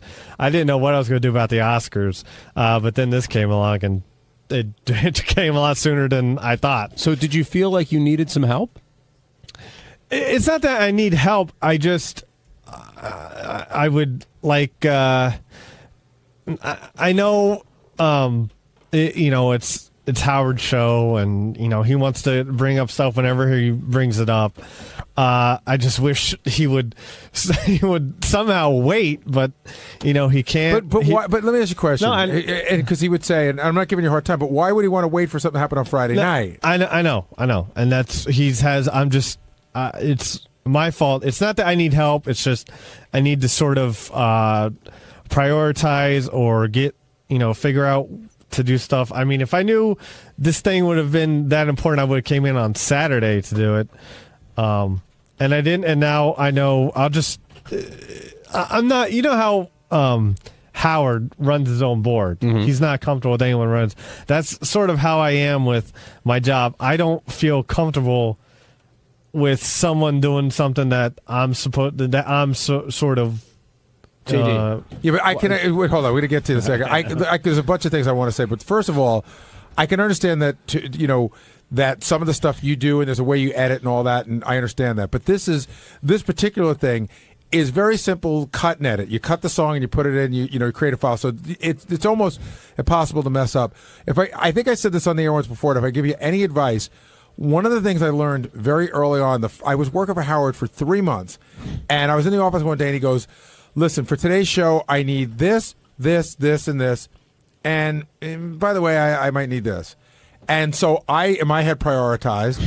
And oddly, the thing that was the last thing that he asked for that I think he wanted was the first thing he wanted. That's exactly. And I learned quickly that you have to prioritize, but you can never try to read him and say, "I don't think he'll be interested," because a phone caller could call and suddenly he's very interested in it. With the Haiti concert, that's the kind of thing, just knowing the show, that I would know he'd want that ready first thing this morning. Almost not even like he's looking for it, but almost like you'd give it to him and go, "Here's stuff to goof on." So if you need help, we're all about helping you. No, I know. And you know what? The other thing with the Haiti thing is I knew it was this whole big telethon or whatever, and I looked on, I go through a lot of websites to see what people talk about, to see what was possibly controversial or whatever. That way, I would know sort of, I could have a heads up on sort of stuff to look for. And there wasn't really anything, controversial or anything all that people I just didn't read a whole lot about it, and that was another thing. Here's the hard part. The hard part is you would have I watched it later that night. I got home from dinner at like 10. I watched it in like no time at all, and I almost wrote notes the next day to Howard about some of the people and some of the things that were going on, because when you have that many celebrities, it's more observational and listening. I know. And I've almost, even during vacations, I've almost thought about writing Howard, just saying, "Hey, if you see anything that you might want to bring up when you come back, just send me a note or something, and that way I'll definitely have it." And, I don't know. But my original point, I lost my train of thought. My original point was when you said you were going to come in on Saturday to do it, you shouldn't have to come in on Saturday. That should be one of those things where you've got a plan for this morning. So you tell Scott, "Hey, can you get this stuff for me?" Yeah, I mean, it was part of the plan, but it just wasn't. It just didn't. It came up before I got to it. What about you made a comment that you don't want basically anybody else doing your job. Like you have a way, you're setting your stuff, and I'm sure Scott or Rich or Sal, whoever else, would be happy to help you out, but it doesn't sound like you'd be comfortable with that. Is that because you're it's your job and you're protecting it in a way? Is it because they won't do it the way you want it done? Like, why do you feel that? It's just like a combination of things. It's more that, like, if it's my responsibility, I would rather have the full responsibility rather than sort of delegating it just in case it got messed up or something. Like the Eric the Midget show, a couple times I would ask this guy that works, overnights to record it, and a couple times he forgot or somehow got recorded, wouldn't record or something. I don't know. So, I came in to do that specifically so I would make sure it got done. You know what I mean? So if I want something done, I feel like I almost have to do it myself. But I realize Howard's right now. You should involve me in the process more because for me, I know the kind of hours you keep and I know how hard you work. If you came to me and you said, hey, went to record Eric the Midget last night, guy forgot to record it, I go, that's it. I'll go to Tim. Tim will find somebody to get it done to make sure it never happens again so that you don't have to spread yourself so thin. Well, Gary, Howard did involve you to the point where you were getting a lot of crap today for this. Yeah, I mean, I thought it was mostly unfair in the sense that, here's the interesting thing. When JD moved his hours, nobody told me. I just happened to see him here one day, and I go, what's going on? Oh, I moved my hours. Like, nobody sent me an email or anybody let me know he moved his hours. And my first thought was, well, if you're coming in at 4:30 in the morning, you clearly can't get as much done as you were getting done at 11 o'clock at night, but I understand that you're moving them. And I was like, you're cool? You have everything you need? And he said, yeah. So, I can't tell there's an issue till there's an issue or until he tells me there's an issue. So do you feel you were unfairly blamed? I just said that. I was mostly unfairly blamed. He was. And the thing with me is I one day Howard was going back to his office and, we talked about my new hours or whatever. And I said, yeah, just, the only thing is I might not have stuff as soon as you need it or whatever. And he was like, yeah, that's fine. And then today it was, I just know what to do now. So you mean he was nice to you off the air and mean to you on the air? You're fucking nuts. All right, on Tuesday's wrap-up show, we discussed the legendary rock and roll star Ozzy Osbourne, who had a great appearance on Howard. We talked about the stories he told. The stories that we could understand were discussed on the wrap-up show. So check it out.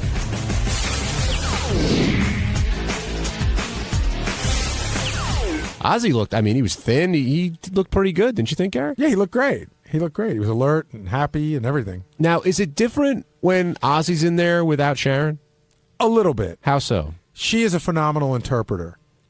Sometimes Ozzy says stuff and you don't catch it and you let it go by, or sometimes he says stuff and you do understand him, and then Sharon tells you what he actually meant. And that's funny. Their dynamic is very interesting together. Can you understand Ozzy? Mostly. How about you, Benji? I was just a few feet away, and I couldn't unless I was really focusing.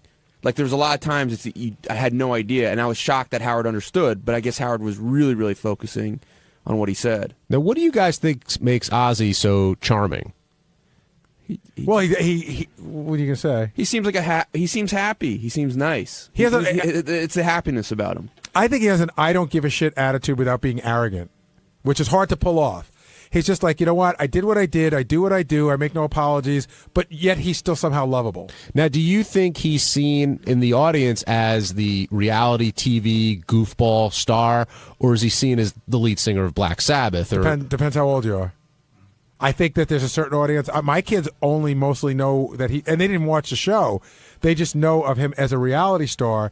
And then I turned him on to some Ozzy music. See, that blows me away that people think of him as a wacky TV dad. Well, without knowing his musical history. Because he was one of the best, wackiest TV dads ever. That's true. But he did say, he admitted to, the show getting a bit cumbersome, and to the point where, in the safe room, there's a camera there. Cameras literally everywhere, 24/7. It sounded like his biggest complaint was he had nowhere to scratch his balls without a camera. Yes, he did say that specifically. Mark in Jersey, you're on the wrap-up show. Steve Langford's mother's a cunt. That was Captain Jenks. That was Captain Jenks. Was it Jenks? Absolutely. I recognize that Philly accent anywhere and the tone. It was absolutely Captain Jenks. Jenks, if that was you, call back and admit to that, because you fooled Steve Brandano, and that's saying a lot, seriously. But let's get back to Ozzy. So, did you know about the Bill Cosby and how he hated Cosby for sending him that note when the show first started? No, but Cosby's a complete hypocrite. He really is. Cosby did the show that he wanted to do. Cosby's the one who called up one of the Wayans brothers and gave him a hard time for making the movie Booty Call after it had come out in public that Bill Cosby had made booty calls. Remember Bill Cosby had that woman and he had to admit that he had an affair, and she was his booty call, and he said, I don't think booty call is sending the right message to young kids and to black America. I was like, you made a booty call, shut the fuck up. But I wasn't sure if Cosby sent the letter personally or if it was like an editorial he wrote in the paper. Why can't you do something and think it's wrong? Well, writing an editorial because who asked Bill Cosby what the fuck he thinks? I don't. Well, maybe he thinks, hey, I can influence this guy a little bit and suggest to him this is bad for society. That's an unbelievable arrogance to pick up a pen and write a letter to a stranger telling them why they're doing something wrong. It's a huge arrogance, don't you think? Yeah, and that's Dr. Cosby also who's writing that letter. You know, whenever he takes on that title, he seems to be awfully preachy. You think he signs it Dr. Cosby? Absolutely. PhD, whatever that, yeah, Dr. William, whatever it William might H. be. Cosby. I don't think there's anything wrong with it. If you do it in a nice way and you're sincere about it. The way I've heard that he's done it to other people, it's not so nice. Like I've heard that he's. I might completely disagree with him. But who asked for his opinion? Well, I mean, what if you think, hey, I want to try to make the world a better place, and maybe by doing this I will. That in and of itself is an arrogant thought. You can make the world a better place in small ways, but you can't change everyone. And I think Cosby sometimes thinks he can. I think the Cosby thing had to do with something that you just said, though, actually, because Ozzy was in a list of like TV dads. And Bill Cosby obviously is another TV dad, so that's should have sent him a shitty, ugly sweater and shut up. I like the Huxtable wear. The other thing Ozzy talked about, of the many things he went over, was touring. And Richard came in, and it seemed that the two of them had different touring experiences, both being in metal bands. Why do you think that might be, Gary? Well, because somebody was paying to 150,000 people in Europe, and somebody was playing to 150 people. But Ozzy said, the groupies aren't exactly the best looking, but how could Richard not get laid being out there for so long? And Richard managed to do just that. Oh, we don't understand it. I mean, you could get laid being on this show, for God's sakes. I mean, if you're in a band, you got a pair of drumsticks and stuff. The drummer's almost like except for the lead singer, the drummer's a cool guy in the band. The bass player, I think, is the guy that gets no respect. But the drummer's like, you're the drummer, throw a stick out to the hot chick in the front row. You get something going. Just like that thing you do with the shades. Yeah, exactly. When Ozzy also made a comment about girls getting tattoos and how he wasn't a big fan of that and thinks it's a mistake. Do you agree? I think that a tattoo on a chick can be really cute and interesting on the right girl in the right place, but I think that they're completely overused. And I think there's a lot of fat chicks with novels on their back running around. Benji? I'm not. Listen. I've dated girls that have tattoos, and they're beautiful girls. But personally, if you ask me, should I get a tattoo? I'll say no. Well, that's because of the Jewish thing. No, right? it's not. I mean, it might have been influenced by that, but I don't think. I think the plain body is a lot hotter. I think tramp stamp is the greatest term ever invented because it totally explains exactly what that thing is. Yeah, it's extremely accurate. Now, if you missed Howard talking to Ozzy, here's a bit where he talked about actually being on antidepressants and how it affected his life. Ozzy said he couldn't get hard because of the antidepressants he's on. Oh, yeah. I can't do sex. I'm on antidepressants. I take 4 Viagra and they don't work. It doesn't do anything. But I don't take the antidepressants anymore. Oh, you don't? So now that's a side effect of the antidepressants. You can't have sex. So I thought, well, I'm depressed. Take an antidepressant, then I'm going to get more depressed because I can't get hard on. Right. So you're telling me you're off. Should I give you a gun and a bullet? Why were you on antidepressants? Look at you. You're happy. You're smiling. Well, you're laughing. in California, they're doled about like M&M's, I mean, some people really need them. I mean, that's quintessential. Wait, do you understand Ozzy. that last line? No. I missed. So in California, I got that part. You dole them out. Maybe they dole them out. Oh, okay. Oh, they dole them out like M&M's. Right, and in California, he couldn't get a driver's license. It took him 19 tries to get a driver's license, but he got a sniper rifle right away. And during one of the tests, he passed out. You would think that in and of itself would make it so that you could never get arrested. You think they would mark passed out during tests to never let him back? Hey, it's Gary dell'Abate. On Wednesday's wrap-up show, my good buddy Jim Florentine, the comedian, stopped by, talked about what it's like to have life after Robert Quivers, what it was like dating her, and what it's like with the fans. Talk to him about what went wrong with those guys.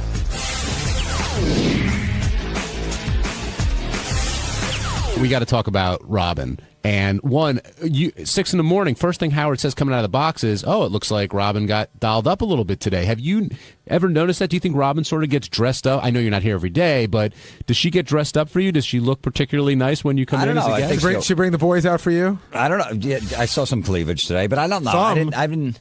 It was more than usual. If you would have tripped, I would have had to pull you out. Well, you guys see her every day. I don't know. I mean, well, Howard noticed it. Did you notice it? Yeah, Gary? it was a little bit more today.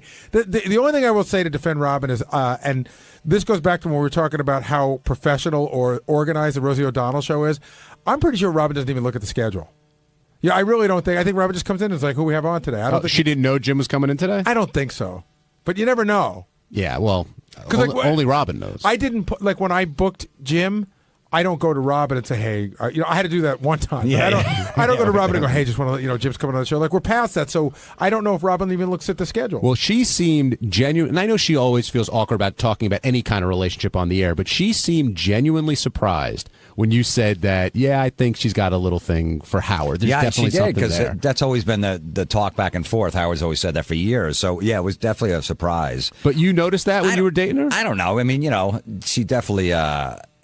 She didn't yell at Howard during sex, but I mean, she definitely has an admiration for him. She has an admiration. She holds him in very high esteem. Almost, she always talks about Howard sometimes the way you talk about a really loved dead relative. Almost like he's really great. He was a great guy. She definitely loves him, but. She thinks of Howard as a dead relative. And she just holds him in this. Did she refer to him in as a higher regard than most people? Well, look, I mean, I wouldn't take it personally if she did. He bought her a Mercedes. I took her to Applebee's. You know what I mean? Did you guys really go to Applebee's? No, we went to Fridays a couple times. Applebee's is better. You think? No, I'm kidding. Applebee's got too many kids. Yeah. Fridays and a couple times I pulled that off. No, but it's like sometimes like, hey, we're hungry. You want to just go here? It's like it's fine. Robin was really cool with that stuff. Right. Like she gets a lot of shit on the air, but she never had a problem. Like never ordered 800 bottle of wine or nothing like that. She was like, hey, let's go here. All right, that's fine. She hung out with my friends, not crack finger, but she's hung out with my buddies and stuff. And they don't have that kind of wine at Fridays, though, Jim. I mean, you could buy every bottle of wine at Fridays, and it would cost $800. We went to a lot of nice places in New York, and so. Now, what about Howard saying it was awkward speaking? Did you notice an awkwardness when you were out socially? And I mean, Howard said nobody wants to sit with him, which is his own theory. But like, were you quiet purposely? Were you watching what you said when you were hanging with Robin and Artie and those guys? Not at all. But I mean, like I said, when Howard's out, I mean, you've been around him. Everyone flocks to him. Right, but I was out with Jim and Robin one time socially, that North Shore Animal League dinner, and you were pretty quiet. I sort of thought we talked, but I had to talk to you you know what I mean? Like it wasn't like, I don't know, it was one of those tables where it was hard to talk because there were a lot of people at the table, but for whatever reason that night I found you quiet. Really? I don't know. I mean, I'm sure I still get intimidated by him. I mean, he's my idol, Howard and stuff, but I don't know. I just feel like I don't have to be that annoying guy. I already know him. I got that connection to him. I don't have to be like in his face. We already talk off the air or whatever like that I don't need to be around him. But hey, what about me? I'm right here. See, the thing that you battle, though, is there are those stories about you being out on the road and the different stuff that you did, a long time ago. And now when you're out with Howard, that guy doesn't come out. You're more, and again, I understand why, but you're more reserved and sort of watching your play. And also, he's there with Beth, so I can't go, hey, Howard, I banged this chick in the bathroom using saran wrap. Why, Benji kept us riveted for an hour with that story. I'm not even kidding. We went to dinner one night. Benji started telling us stories. Beth was like, keep going. They were like the craziest stories. Oh, Beth, I don't know. I didn't know she would like that. So I don't think she likes it from a sex point of view. She's just fascinated. Hey, Jim, I have a question for you. I brought this up on the wrap-up show before. Right. I think you and Robin definitely like each other, definitely care about each other. And this is completely a rumor. Someone told me that you guys never had intercourse, that you told them that. And I don't know. That I told them that? Yeah. If I did, I was just joking. I might have said something after the show. Like, idiots come up to you and go, hey, so how was Robin? I go, no, we didn't have sex. Right. Oh, no, come on. Seriously. So you guys did have a sexual intimate. Obviously. I mean, we're two adults. And how did the breakup occur? Because I don't think that we were ever clear on that. Who wasn't clear? No, we knew that you guys broke up sometime after Afghanistan. Yeah. When you came back from the war. But when did the actual breakup occur, and how did it occur? We just, we just grew apart, basically. No, but was there ever like, hey, we should stop dating? Was there ever a discussion? Right, did one person say to the other, well, I guess that's it then? Yeah, I mean, I'm the one who broke up with her. And Robin said that. Yeah. Robin did say that on the air. Absolutely. Yeah, she did. And how did you do it? Did you do it in person? And I was going to text her, but the phone wasn't working. Jim doesn't strike me as the kind of guy who's going to send an email saying, hey, I mean, I would think. But no, we talked about it. We were, having some issues and stuff. We talked about it, and then eventually we just said, we're probably not going to be able to work this out. Now, you've been on the show a couple of times since the breakup. Yeah, I think it's like the third time. Yeah, the first time, plenty of awkwardness. The second time, now it's the third time. And Gary, I want to get your there's still an awkwardness in the room when you're in there. There's still some tension. Yeah, but here's what's great about it from my point of view. While the awkwardness is there, the niceties are getting less and less. And not that they're fucking with each other, but you're more willing to crack a joke or give a piece of information. Now it's getting more like, And that goes both. Robin is just as willing as Jim. Absolutely. But the first time, I think everybody was on tiptoes. Wounds were sort of new and deep, and it was weird being back the first time. Now it's just like, okay, you want to zing me a little bit, I'll zing you back. Yeah, like when Robin said, I think it was a mistake when I was with them and stuff. But I didn't take that personally. I thought that was funny, when you hear those stories. But I'm not going to sit there with Robin, when I'm trying to date her and go, look, I fucked some girl with saran wrap, Like if she brings it up, she goes, look, tell me if you did anything crazy. I will, but it's not something you bring up. Right, I get it. Whereas Sal, on the other hand, just jumped right in there, was dying to tell that I had story. no problem with that. It's funny. Yeah. And Richard, too, lining up to tell. I mean, Richard will tell that crack finger story every single time Jim's name is mentioned. He just likes to say crack finger as much as he can. Killjoy, you're on the wrap-up show. How you doing there, brother? Doing all right. What's on your mind? Well, what's with this Robin? She's a little infantile lately. All this week she's been bringing up the goddamn Mel Gibson movie, which I want to see, just to get under Howard's skin. It doesn't seem like she's, that admiration is right there. She's just trying to get under his fucking panties. I mean, what do you think of that bullshit? I don't see it at all. Of course she's going to bring up Mel Gibson because Mel Gibson has all this crazy shit going on, and this is the first time Mel Gibson has gone out to do press for a movie since he committed this horrible anti-Semitic act. So, of course, Robin's going to bring it up because it's funny to goof on Mel Gibson. Yeah, I don't think Robin's trying to get under Howard's skin. Yeah. She's trying to fan the flames a little bit, but I don't think she's trying to piss him off by a long shot. Right. You don't think it's subtle anti-Semitism? I don't think so. Maybe I'm missing that. Matt, you're on the wrap-up show. Yeah, hey guys. I found it fascinating today that Jim brought up that Howard wrecked his relationship with Robin. Did you guys notice that? And Gary, do you agree? Is Robin really in deep love with Howard? What do you guys think? I don't think that Robin is in love with Howard now. I don't know, but I think there may have been a period of time where she might have been. Not in any way that she would have wanted to act on it. You can be in love with somebody and know that you can't act on it. When was that? I'd say back maybe in the 80s, like the late 80s. And do you think Howard was aware of it? They had such a deep connection as a friendship. You know how you could be really good friends with somebody, but it means more to the other person. And again, this is just me talking. Robin's, again, listening to the replay, driving a car, smashing windows. It's the way I see it. But I think that she certainly loves him, but I know what this guy's asking. Matt's asking, do I think Robin is in love with him? And I don't believe that to be the case now, but that may have been the case at some point. Yeah, there's a difference between having admiration and respect and being close friends and being in love with the guy, Gary. I mean, those are two very different things, I think. And I'm surprised. That's the first time I've ever heard you say that you think she actually might have been in love with him for a period of time. For a short period of time, maybe. Jim, do you ever notice? I mean, you came in late to the game, obviously, but as a fan, I mean, did you ever notice that or think that was the case? I think it's more of Howard always saying it. Robin's in love with me. He's been saying it over the years, so maybe that's where I got that from. But I don't know. I don't know. What do you think, Benji? He's. Neither of you guys were around during the period that Robin was in love with Howard. Right. I'm just saying. Right. On Thursday's wrap-up show, all the talk was about Ronnie, on-air Ronnie, particularly the show that he did. He took a lot of flack for his live read, and Ronnie explained how he felt that everybody sort of had it in for him beforehand, and then he was pissed at Jason because Jason said one thing to his face and then said another thing to the Howard 100 News. Lots of conflict, lots of complication. In other words, another typical wrap-up show. Here it is.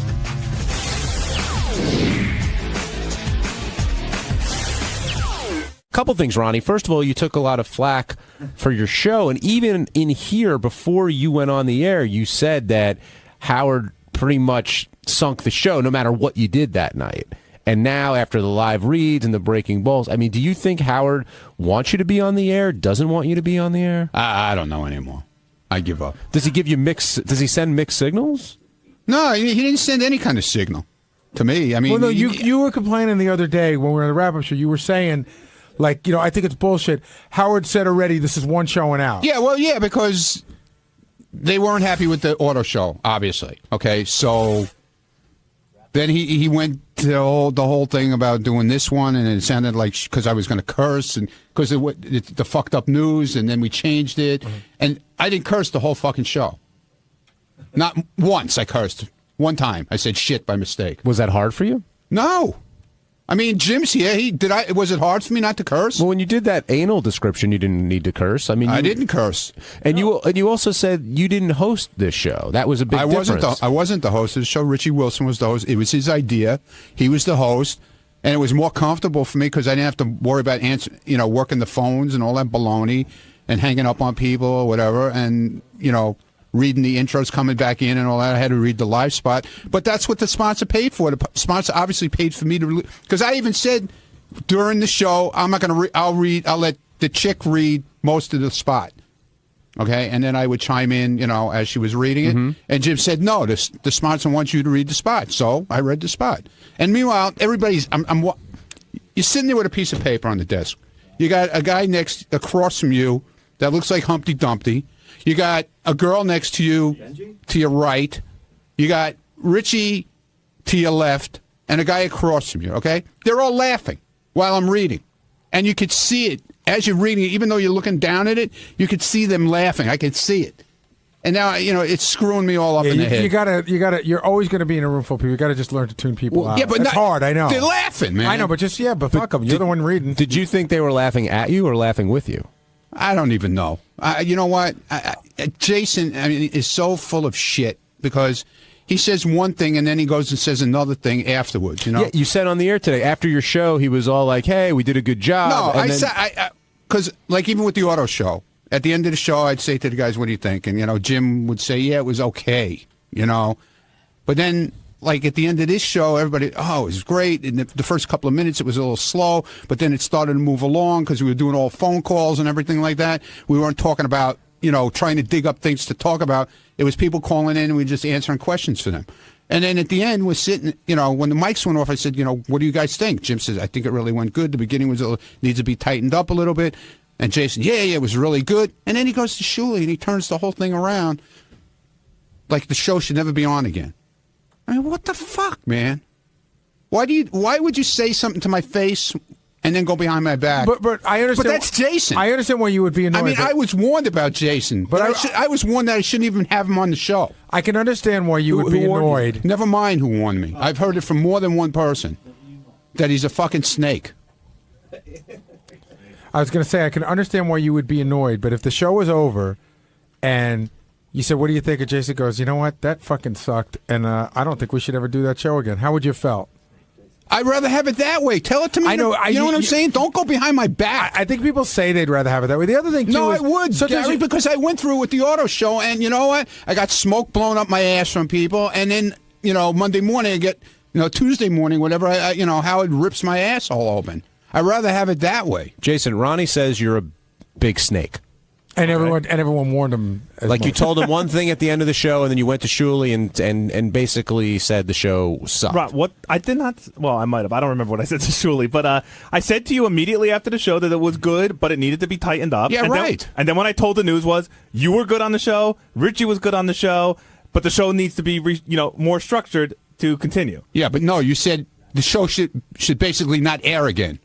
I wouldn't air that pilot in its original form. Like, I wouldn't do that the exact same way we did it again. No. Okay, fine. I mean, I said you were good. I said this was the best show you've ever been on. I'm not asking for you to wipe my ass. I'm asking you, I asked you what you thought of the show. I'm not asking you to say, I was great. Also, immediately after the show, of course you're high off what you just did. Like, you're like, whoa, this was great. Good job, good job, good job, good jobs all around. And you sleep on it. And but don't say it's a good job if you don't think it's not a good job. You did a good job. Richie did a good job. I feel I did a good job, but we went in there with no structure. We just plunked the phones down, and I don't think that is the way to move forward in the future. That was my opinion. Okay, fine. That's not the way you put it, though, but all right. Well, I don't know. I have to hear back to News Report. Honestly, I don't remember what I said to Shuley, but I'm sure he's got me saying. Well, I heard the headlines that Lisa G read this morning. Yeah, well, those are always dead on accurate. Again, I know people think I kissed Jason's ass, and Jason can he definitely might have thrown you under the bus, but I wouldn't take the news headlines because they take something and make it as big as they can. Well, yeah, I found that out. Just listen to the story. Get the unedited audio from Shuley. Listen to it, and if you still have a problem with what I said, then I will listen to it, and if I will definitely say if I said the wrong shit, I will apologize and move on. Okay. All right. Good enough. Thank you. All right. Feel better, Ron? No, but all right. Jeannie in Syracuse, you're on the wrap-up show. Hi. I want to, I listened to the show the other night, and Jason was just swearing left and right after Ronnie was told not to. And I think he was personally trying to ruin Ronnie's show. He turns around and he badmouths people left and right. He just did it to Ralph about the Geek Show. Somebody else told me that about the swearing. I don't know. I'll have to go back and listen to it. I certainly wasn't trying to swear on purpose or swear any more than I usually do. But I certainly was not trying to sabotage the show. But maybe I swore and I didn't hear myself doing it. Well, I swear a lot. In Jason's defense, basically, I was told not to curse. I don't know about anybody else. But I certainly wasn't going out of my way to curse or anything like that, or especially not to sabotage the show. No, I went in there. When Howard said to me on the air that morning, watch out with the language, not fuck this and fuck that. I went home and I thought about it. I said, well, maybe he's right. Maybe I should go in there with a different whole attitude. Be my nasty self as usual, but leave the language out, and that's what I did. And I don't know. But I've heard that before. Like, my wife says I swear constantly, and I don't hear it. So I'm not denying that it happened. It wasn't a conscious thing. Ronnie, how do you think the show was? I thought it was pretty good. Because the email came in. See, now, that's another thing that annoyed me. A lot of good email came in. How do you know? Like, I read it. Where did it come into? I saw it. I don't know. I saw it in demand. They had it up on a computer in there. Right. I saw it there. It was like 50-50. Some people hated it.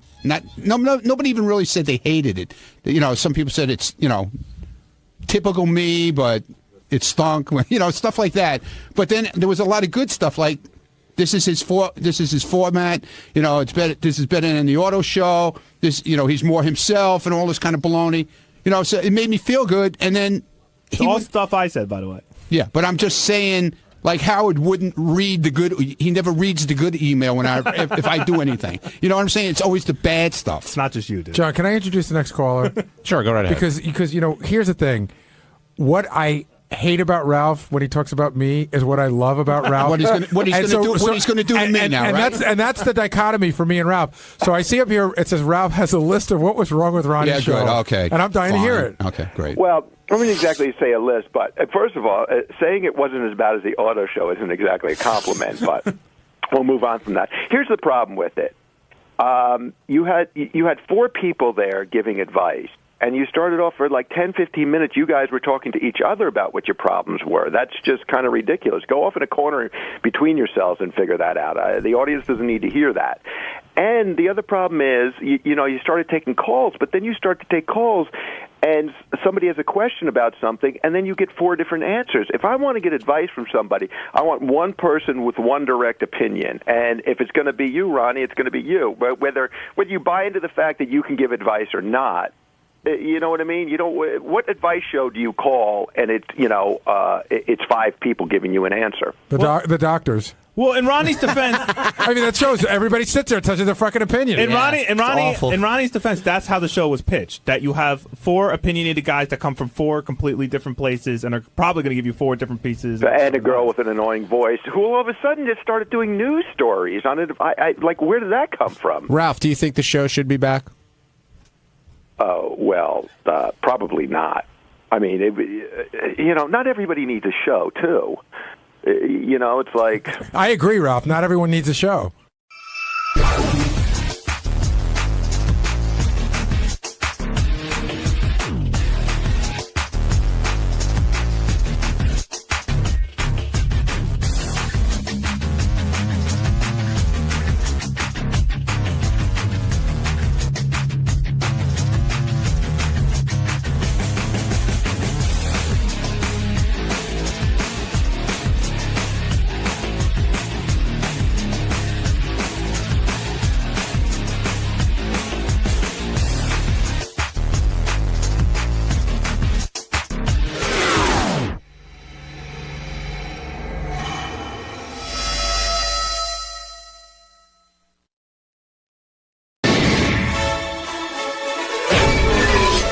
This is a Howard TV original production. Here's a taste of what you have to look forward to on this episode of The Bonus Show. we have a potential HR issue. You just see a chick's ankles and those hot kind of chick shoes. It's a meeting of the minds. I don't think you did. Yes. I don't think you did. Sal must be a little Lupe. What is semen? It's a guy that lived close to me. And Gary suits up.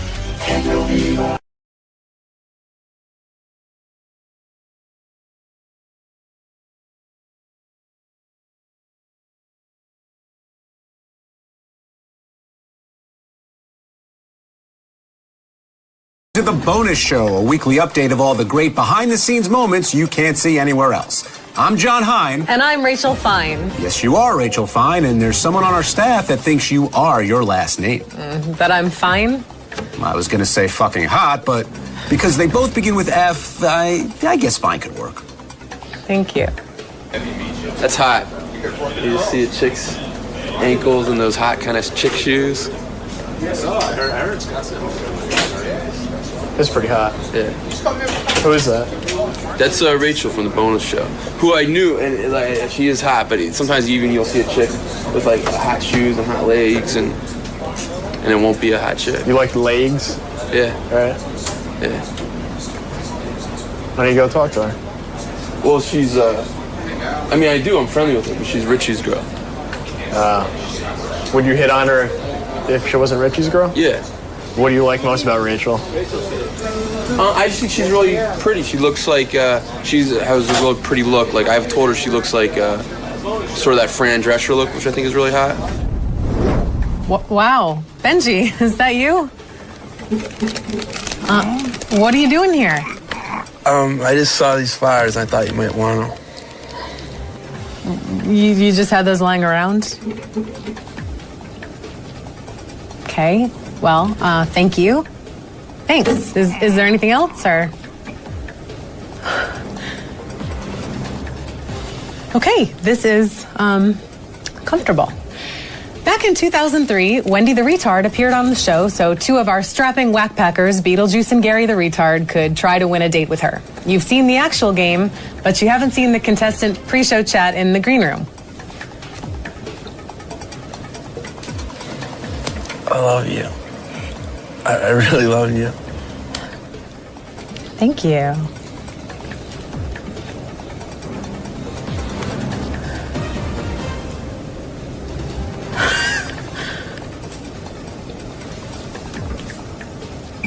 Pre-show chat in the green room.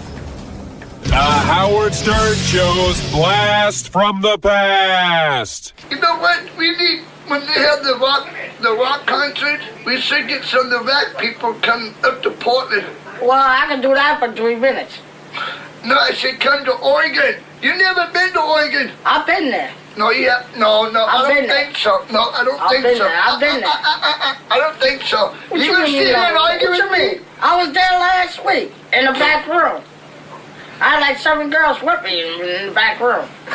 How do you know? You never been there. Up to Portland? That's right. Yes, I have. Yes, I have. I don't think you did. Yes, I have. I don't think you did. Yes. I don't think you did. No, I've been there twice. I don't think you have. I've been there. Thanks for helping me after Benji tied me up under the desk, Rach. Sorry, John. What did he want? What do all men want? The latest smartphone, an all-access pass to Comic-Con, and a Crave sack of White Castle burgers. No cheese. You are a giant nerd.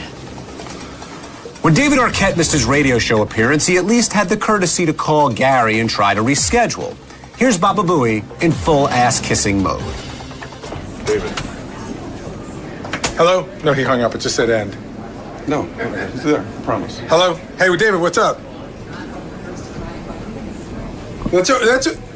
It's probably too late. If you want to come in tomorrow, if you're still here, but yeah, it's definitely too late today. It's already, it's already quarter to 10. By the time you got here, we'll probably be getting off.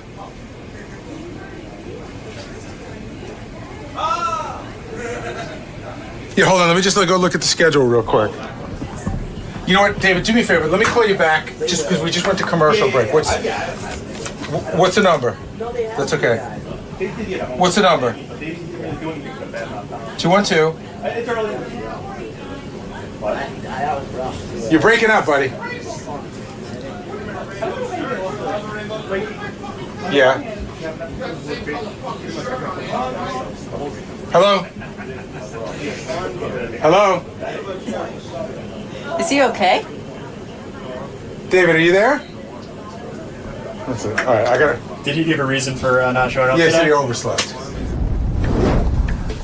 What's that, David Arquette? Oh, you love the bonus show. You're too kind. I like your movies, man. Scream. Scream? Oh, I gotta go now. Okay, bye. I know you were not on the phone with David Arquette. It's a practice call. One day I will. You'll see. Okay, Lupe, you ready to play the game?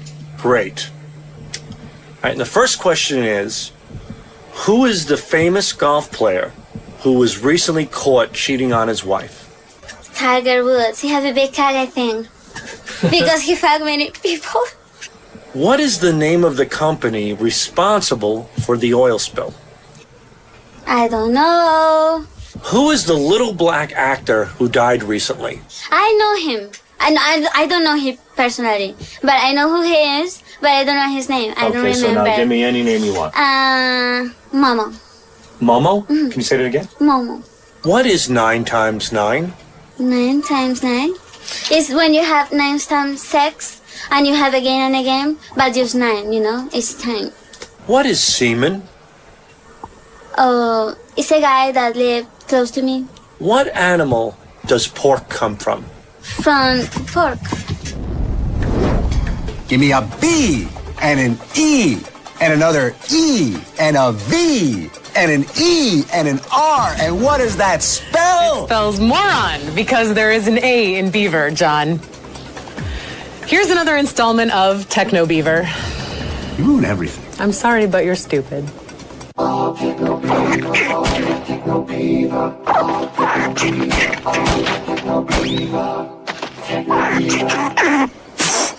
Hey, everybody. It's Techno Beaver. How are you today? Well, you're probably saying to yourself, what is that unbelievably cool gadget right next to Techno Beaver? This is called a Sony Dash. You probably actually heard Howard talk about this on the air in the last couple of weeks. It's sort of like a video alarm clock, but it does so much more than that. You can scroll the internet through this. They use something called widgets. Widgets are sort of like an app. Dude, can you give me a fucking break? It's not me. Who is it? I'm building a dam. Who's that beaver over there? It's the turtles. Calm the fuck down. So it utilizes widgets. Widgets are sort of like apps for different websites. Like I can go to the CBS website, I can watch 60 Minutes on here. I can look at Facebook on here. It's not quite exactly like an iPad, but it is interactive. It has a touch screen, and it does a lot of things. I can also use it as an alarm clock. At night when I go to sleep, I could turn it down so that it's not quite as bright. It's got a bunch of different sounds it wakes you up with. I'm warning you. I'm warning you, Beaver. Woodpeckers. Yeah, you're going to get woodpecked. So it does a lot of cool things. Like I run all my pictures through Facebook on there. One of my cool things that I love to do is I keep it next to my computer, and I have Google Trends. So sometimes it almost acts like a ticker to me, where things go by, and all of a sudden I go, oh, why is that guy's name on there? And I'll go to the internet. You can use it in your office, you can use it in your bathroom, or you could use it right next to your nightstand as an alarm clock. Sony Dash, really cool, connects to the internet, tells you all the stuff you need to know. Sony Dash. Fucking stop it! There's some sticks on that. I'll beat you like a redheaded stepchild. I'm gonna get back to work. Work? Is that what you call jerking off? Ah, yeah. You hear the music. You know what time it is. It's wrap-up show time. Let the vibes pass through your body. Yeah, Rachel, come on. Let yourself go. You know you like. That is maybe the worst music track I've ever heard in my entire life. So, only way to stop it is to get to the clip. So here is Sal trying to uncover Mr. Hines' dark secrets. The only secret I have is that I love this song there, and everybody knows. Feels good. Come on. That's truly a secret that everyone knows. Are you kissing his ass because he drives you home? No. Do you give him gas money? Yes, I pay him. I pay him every week. What do you give him? I give him $80 a month to drive me in one way. All right. And you owe me about $400. That's true. Sal's got teams of people. But John, I'm driving keeping him a lot around. of your secrets, so we're kind of even there. I think that's a great show. Next, Sal tells John Hines secrets. I want to hear those. All right, so John, I'll give you a hint. Shut the fuck up, get in the trunk. take Such a goofball. No, mister. Shut up. Blowjob 81, here he comes. Now, we all know Ronnie loves sex, and we know he is a huge fan of this city. So the fact that he is a fan of Sex in the City shouldn't come as a surprise, but somehow it does. Which Sex and the City girl do you most identify yourself with? What do you mean? Identify? Oh, I thought you were a fan of the show. Do you like that show? Yeah, I went. I saw the last movie. What'd you think of it? It was me and about 500 girls and 2 gay guys. So why'd you go? Nah. He likes meeting guys. He likes meeting. Yeah. Right, exactly. There you go. Why'd That's you? it, Steve. Seriously, Ronnie, why'd you go? Because I liked it. I liked the movie. I liked the show. God. You watched the show? I used to watch the show once in a while. I didn't know you were not, big. Not constant. I wasn't a fanatic fan like Howard was, but you know. What team are you on? Are you I on used to watch. Team Big or whatever John Corbett is? Team Aiden? Oh, I like Christopher North. Whatever his name is. Well, you like him from Law and Order. You like him from Sex and the City. I like him from Criminal Intent. He was really good. So you must be glad that they came out with a sequel. Yeah, I'll go see it probably eventually. Now, we've all taken huge dumps and wanted to share those moments with our friends, right, Rach? No, John. Oh, come on. Like you've never been home on a Sunday morning after Saturday night tacos and laid some incredibly lengthy ass cable and took a picture of it on your cell phone and posted it on Facebook? No, John. Well, you're in the minority and you happen to be in luck, I assure you. Look at this, baby.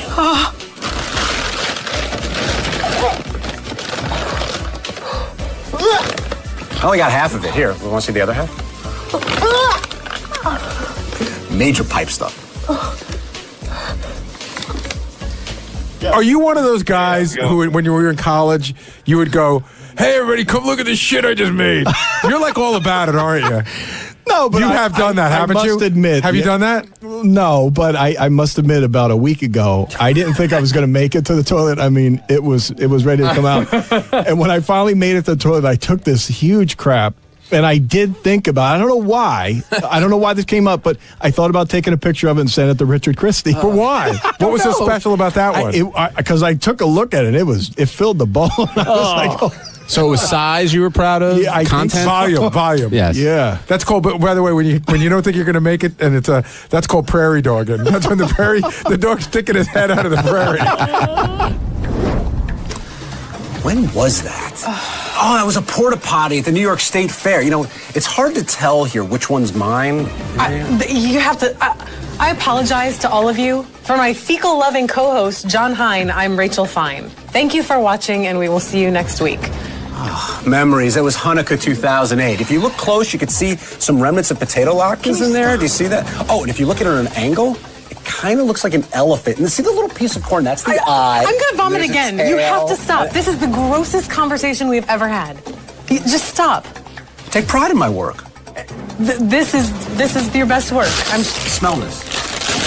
You play with your poop, and I will have flowers. I kind of want Benji back. Diva.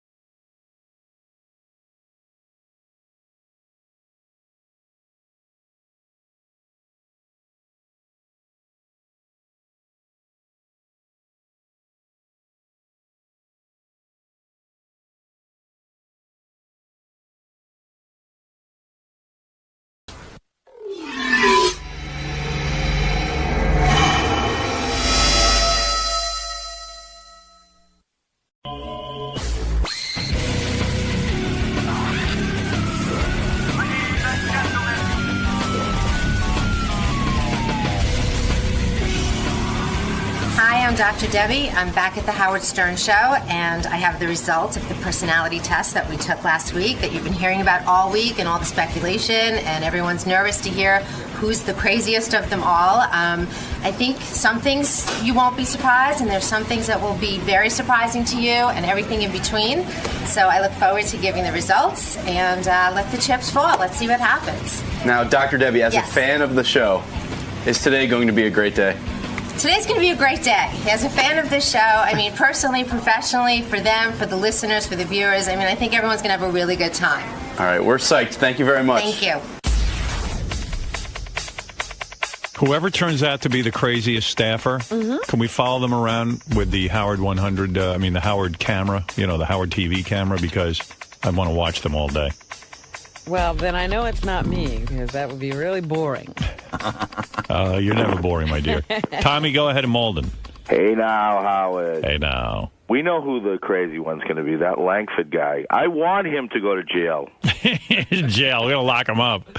Or Bellevue, one or the other. Now, let's get to this thing already. Well, we got to do our betting.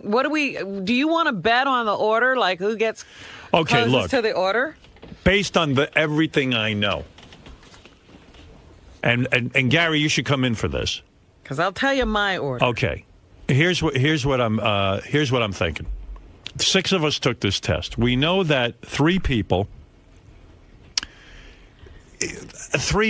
each got something a little quirky with them, like one thing. Right. Gary, how does it work if you test over 75 in one area? 65 tells you something might be going on. 75 is a red flag. Okay, so each person had a red flag. Each person had a red flag. I would say this about the betting.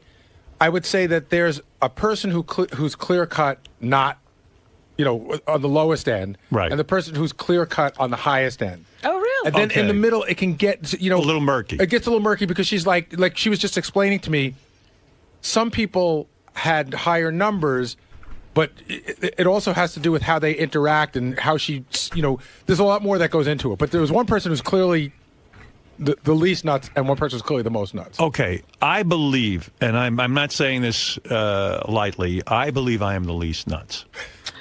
I believe it. I believe I will be proven right very soon. Now, the bottom 3 will be, okay, everybody has a little something, who cares? The person who evidently had a red flag, and when you say a red flag, you say anything over 75 would be a red flag. This person almost scored a perfect red flag, right? In one area, but the category, she'll come in and she'll tell you what the categories are. There's a bunch of categories. Like some people scored 75 or 76 in one category. Everybody you said scored at least 175. Right. That's what I'm saying. Everybody had a red flag. This person hit, I think, 6 or 7 categories. Wow. And one of them. And I'm only going to just again throw this out. The classification, the first word, the word that jumped off the page with me in capital letters was severe disorder. Okay, look. Somebody has a severe disorder. Okay, I believe that person is Ronnie the limo driver. Now, I'm willing to bet money. I'm willing to put my money where my mouth is. I will take your bet. Now, wait a second. Before I do this, it's not fair for you to say, I'll take anyone but Ronnie. You have to choose your person that you think. And Steve Langford. Okay. So if Steve, how much money do you want to bet? $50. Okay. Listen to me. If Steve Langford's the guy, I owe you $50. If Ronnie's the guy, you owe me $50. Right. Anybody else, go fuck yourself, right? We're a push. All right, we're a push. Hey, Howard. All right, you're on, honey. Anybody else? Because I say Ronnie's going the distance. Anybody betting on themselves. I've been around this guy for over 20-something years. He's got to be the guy. You only have to be around Langford 10 minutes. Now, I'll tell you what. I could hedge my bet and listen. You could bet with somebody else on somebody else. I'll take Fred also. I mean... Yeah, but I'm betting on myself. I believe Fred is as loony as a bedbug. Fred is betting on himself. I'm betting on myself. Oh. With All who? right, I'll tell you what. I'll do With 50 anybody who with wants you, to and take I'll it. take Ronnie over you. Although I might be insane. Okay, I'll take your money. Okay, you want to go 50? $50. You say you're crazier I'm than... crazier than Ronnie. Okay. Hey, did Gary say that... Is anyone keeping track of this, or do I have to And read it's a these? win-win. And it's a win-win for me if it turns out I'm not. Right. Did Gary say she based some of her rankings on the interaction, not just the test? No, there's numbers. There's numbers, but she's going to tell you what she thinks Yeah, some of it is based on. Is it interpretation Some of of the it numbers? is. Yeah, interpretation of the numbers. All right. I'm going to be the most normal. Anybody want to bet Well, that? if she based it on the interaction, she loves you, so you definitely. Listen, no. This woman is. Stop I'll read you this woman's credentials. I think she's highly credentialed. And I don't know that she loves me. She does. But I'll tell you what. I love you too. All right. Why am I talking to you? How did you get in on I this? will bet You're a you that fucking you're idiot. not the most normal. All right. What do you want to? I'll take you another $50, and I'll say Okay. that. Who do you think is the most normal? Come on, Robert. Say it. I'm the most. I knew it. I knew that's where she was going. $50. Okay, You're on. I'm gonna bet on Howard as being the most normal. Thank I don't know you. if anybody wants to take that bet. Well, I can't because I think I'm the most normal. Anybody want to take? Well, Gary can't. Benji? I think you probably will be too. Huh. All right. No. Although I think you'll score super high on like negative or something like that. Right. But we're talking about who's most normal. That's the bet. Fred could be the most normal. Oh, I doubt it. Fred. That you know what? I'll give you odds. Nobody's on that. betting anything on Benji. Where's Benji? But in Benji this is show? weird. I think I'll come. I know I'll come out like with an eating disorder. I don't think that was one of the things That's they not what tested it doesn't for. measure. Okay, Let's get Dr. Here's the Don't- question: don't if he talk turns about out to be Fuck you, like Gary. the most, It is one of the things they measure for. if he turns out to be the most abnormal, can we just shit Throw can the it whole out. test Throw because it out. that means he was pulling like an attention getting scheme. Let's go do this. Wait, I'll bet anyone Let's that bring it's in Langford. I'll bet anyone that's Langford or Ronnie against everyone else. What do you want to bet? It's Langford or Ronnie against the whole What do you? field. Who do you think is the craziest? I think it's Langford. All right, I'll take 50 on Ronnie. You got it. Okay, there you go. Ronnie's way crazier than Langford, and I know what everyone means. And Benji, where do you think you're going to rank? Like I said, I think I'll be one of the three. I think I'll have an eating disorder, and it doesn't measure. But I don't think maybe that- it's something like neurotic. I don't know if it does measure eating disorder. All right, listen. Let's get down Yes, to it this. does. Let's get down to this. Let's stop the nonsense. Let's I'll find bet out. that I'm more normal than Benji. Oh, go ahead. Wait a second. Let me think. Oh. Wait. Let me think about that. Hold it a second. Who's more normal, Robin or Benji? Now, what if you're in the same category? Like, in other words, you know, you're in the two or But that's so- you're in the third category, second category. But that's so subjective. Yeah, that's a tough one. But If the doctor can give an answer, I'll take that bet. I say Benji's more normal than you. I'll take that bet. Okay, so $50 with the two of you. If she can give a definitive answer, I'm worried based about on the you. test. And I know you're worried, but I'm and actually hoping I'm wrong and you are the craziest. positive about you, and I don't worry because you're getting treatment. I'm worried about you because you're not getting treatment, and I hope this drives you into treatment. I really do. And I mean that out of love. All right. Can I Now, tell you the lunacy that what we're did I dealing- just bet? I know, Jason's got it all written down. All right, I bet Robin something. Can I tell you the lunacy that we're dealing with here? What? Yeah. So I just went out to the green room and I said, just to place everybody, Dr. Debbie's going to sit on the couch. I said, Ronnie, I want you to go to the podium, and Steve Langford, I want you to grab headset 3 and sit over there. Ronnie goes, that's it. I'm the crazy one. He's keeping me away from her. I was like, you know Oh, what? my You're God. crazy. I'm going to win a fortune. Who else wants to bet me about Ronnie? Because Ronnie is the... I might have to take back my bet. you got a few seconds to decide. Because... Anybody want to bet me that I'm trying to hedge my bet now with No. Steve Langford? You got a bunch of stiffs here. I don't see anybody betting. All right. Bring in the doctor. Bring in all the people who were administered the test. Let's find out once and for all who the fuck is the craziest. I don't even know what I bet. Me neither. So nervous. I'm sure I always lose these bets anyway, so you can feel confident. There's Ronnie looking weird, looking confident. You keep Ronnie away from the doctor. Oh, I missed the doctor Because walking in. We know he's the craziest. Doctor, I'm sorry I missed you walking in. I wanted to check you out again. You could check me in on the way out. How can anyone be a patient of yours? Because I would be trying to seduce you constantly and come on to you in the room. I don't even understand. Do guys hit on you all the time? We use it as part of the treatment. Yeah. Yeah. So I would bring it up and we would talk about. You're a very attractive therapist. Cool. I mean, I'm going to make an appointment then. I'm signing up. How much is it to see you privately? Really? You want me to quote my prices? Yes. I mean, is it an expensive proposition? It's an expensive proposition. And I get to sit in the room with you for what, an hour? 45-minute hour. 45 minutes. Yes. And for whatever it is, I get to sit there and look at you for 45 You minutes? get to sit and look at me for 45 If minutes. that's how you want to spend your time and money. It's like, what do you wear in the sessions? You ever wear a dress? Most of the time, I do not wear a dress. For extra money, can we pick out your outfits?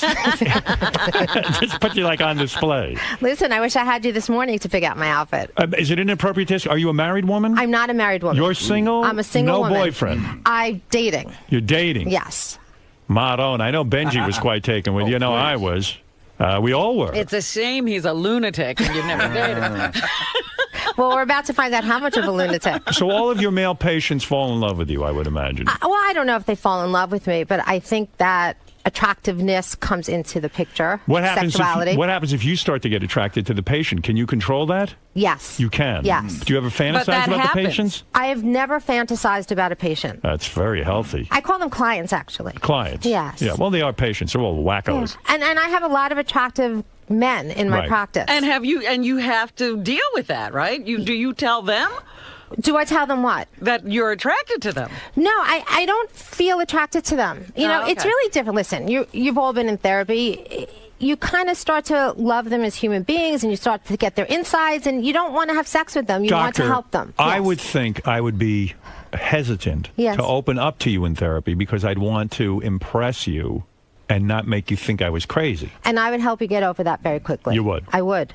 I would. Well, I You don't would know. see that? How would you I would do? see that. How would you do it by lap dancing me, getting it out of our system? Because I'm all for that. Howard, maybe for you, yes, but for nobody else. Thank you. All See, right, well. that's not fair. I'm See? only kidding. See? Life isn't That's fair. not The fair. woman is being charming, you mental case. Wait till you find out your That's score. not fair, dude. You're a fucking loon, and I'm going to make a lot of money on you. She's a fan of yours. You're insane. She's Doctor, a fan. Throw the text out the window. Doctor, Take it easy. The truth is, I'm a fan of all of yours. Okay. If I find out this guy isn't the most insane, I know something's wrong. Because I'm telling you, he's whacked out of his goddamn skull. And that's my professional opinion after hanging around with you. Steve Langford, some people are betting heavy money on you. What do you think? I hope they win some money. You are Nice odd. of you. You're odd. Yeah, absolutely. You're odd. Yes. I mean, Dude, look at those eyes, man. Come on. He's whacked. Look at his eyes, man. Gary has It's said crazy. to us that there is surprising results here, that some people are going to be a little bit rocked, especially one person. Yeah, there's some extreme scores going on here. You know, I don't want to upset anyone in here, but we're going to be as honest as we can. Thank you. Did it surprise you?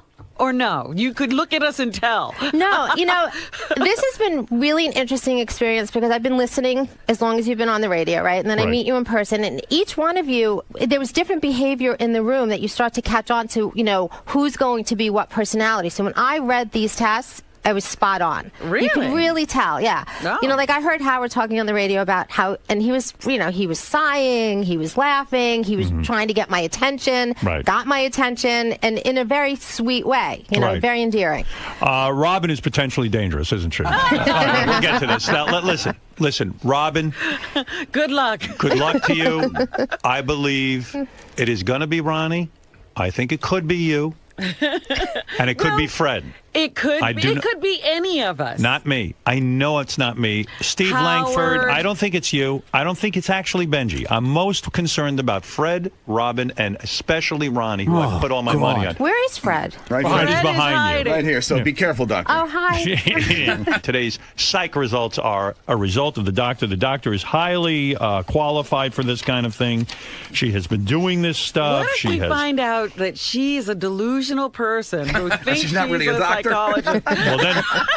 Well, then the test might be a little off. All right. What is this test for, by the way? Can we find out if someone's a borderline personality from this test? Yes. We can. Yes. What is a borderline personality? A borderline personality is somebody, and FYI, nobody is a borderline personality in this Okay, room. right. But it's somebody who is not fully integrated on the inside. Right. And you will see extreme behavior like they can love you one day and the next day they hate you. Right. And they're very difficult to be in relationships with because there's no consistency and you don't know when it's coming. What causes that? Is that a biological thing? In other words, you're born with that? You know what? This is my opinion, and maybe there's going to be listeners who don't agree. There are some chemical things we're born with, but I think so many things come from childhood and parents and upbringing. I think it's an interaction between what you're born with and what happens in your environment. So for instance, you can be born with, let's say, you have a schizophrenic gene. Right. But if you're born into a really lovely environment, it may never surface. Really? Yes. Really? But if you're born into a traumatic environment, Right. it will fly out. So we can all have lots of stuff in us, but it just never surfaces because of the way we were brought up. That's an interesting In my thing. opinion. Is that the majority opinion in psychoanalysis today? There are some who agree with me and some who don't. Right. I mean, Some you might people get think calls. it's all organic and there's no way you can get rid of it. Listen, psychoanalysts are going to tell you a lot came from childhood. Right. They're going to be psychiatrists who are going to think it's more medically oriented, right? They give medicine. So Let me ask one question, though. Can this test reveal something that hasn't surfaced? So, like, you have it, but you don't have a problem. Brilliant question. Yes. I was going to ask that question. Well, you almost made me forget it. Meaning, Robin, that there are traits that are going to show up that may not be surfacing because of where your lives are, right? But if your life was already all of a sudden taken away, right? The show ends, everyone finds himself on the street. Some of this stuff could come out. All right, let's cut the bullshit, Doctor. Okay. Let's get right to it with Robin and her good questions. I want to start by Now, listen. telling Dr. Debbie. Right. So, Dr. Debbie, tell everybody here in the audience, what are some of the categories and what these numbers mean that I've been talking about? Like what a 65 means, what's a 75 means? What are some of the categories we're talking about? Okay. This is a complete diagnostic test looking for character, personality, organization, the traits that exist that make you you. Excellent. Okay? Excellent. Yeah. So you got the narcissistic personality, which Right. has been talked about on the show endlessly. Robin. You got histrionic. And if you want to know what they are, let me know. I Okay, don't want to keep bore going. your audience. Right. Why do you keep looking at me when you're saying all Because that? you're fucking crazy. I'm not looking. That's just it. She's not looking at I'm you. not she looking was at you. looking at me. I was not looking at you. You know what? And do me a favor. You better sign up right for the funny farm after she gets Dude, done with the results. I go. Once a week is a drop in the bucket for you, pal. You need major You need to help. be there every I don't goddamn care day. what the test Look says. who's talking. I don't care what the test says. I got a question for you. Yeah. You know how sometimes when there's a nutty guest, Ronnie stands in the back? Yeah. Who should stand behind Ronnie today? That's a good question. All right, go ahead. You've got the histrionic personality disorder or personality, obsessive compulsive, Right. passive aggressive, paranoid. I mean, Ronnie. Yeah, right.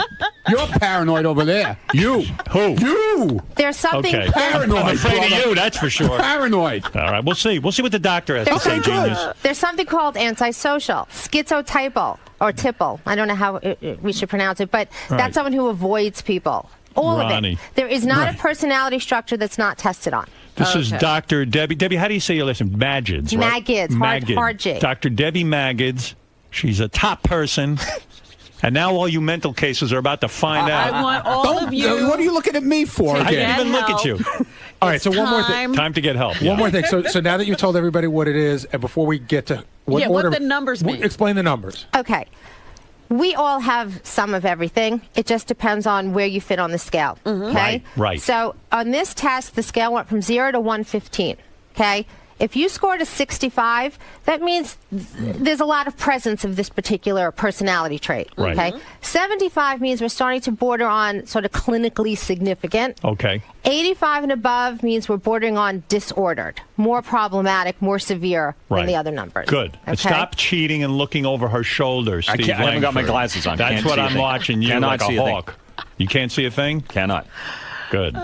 Don't worry. I'm a doctor. I'm looking out for you. Okay, thank you. I see this I see all these maniacs every day. All right, now. So I think she explained it well enough. Are you All right, ready to so start? are we going to start with So the most how are we normal gonna do person? it? Yeah, I think we should start. Debbie and I talked So about it. announce my name, Debbie. Oh, and stop if you don't mind me, it. doctor, calling you Debbie or I Debbie don't doctor. mind. I like okay. Debbie. Dr. So, Debbie. So Debbie, who's number one on our list? Meaning probably the most normal, the who got the best score, so to speak. And doctor, And stop. what that personality is. And doctor, stop rubbing your thighs. You're turning me on. I'm She's watching everyone. got great hands. This She's got girl has great awesome hands. Look at those hands, Oh, man. that's lovely. Thank you. He's sucking up to you. You're still Okay. crazy. Yeah, so are you. The most normal on the Howard Stern show. Oh, I know it's me. I know it's me. I know it's me. Howard Stern. I told you. Oh, he owes me money. I think I owe Fuck you off. money. Oh, this is bullshit. I told That's you. a bullshit test. You're right. He did it again. He lied on the my test. God. Robin, can I tell you He lied on something? the test. I know answers to You questions. can't lie on the test. Debbie, can What you was lie his on the test? personality? And can you? How can- would I lie on the test? Okay. You know how. Then I'm a genius. There are scales on the test to help us know if people are lying, and his test did not show that there was any lying.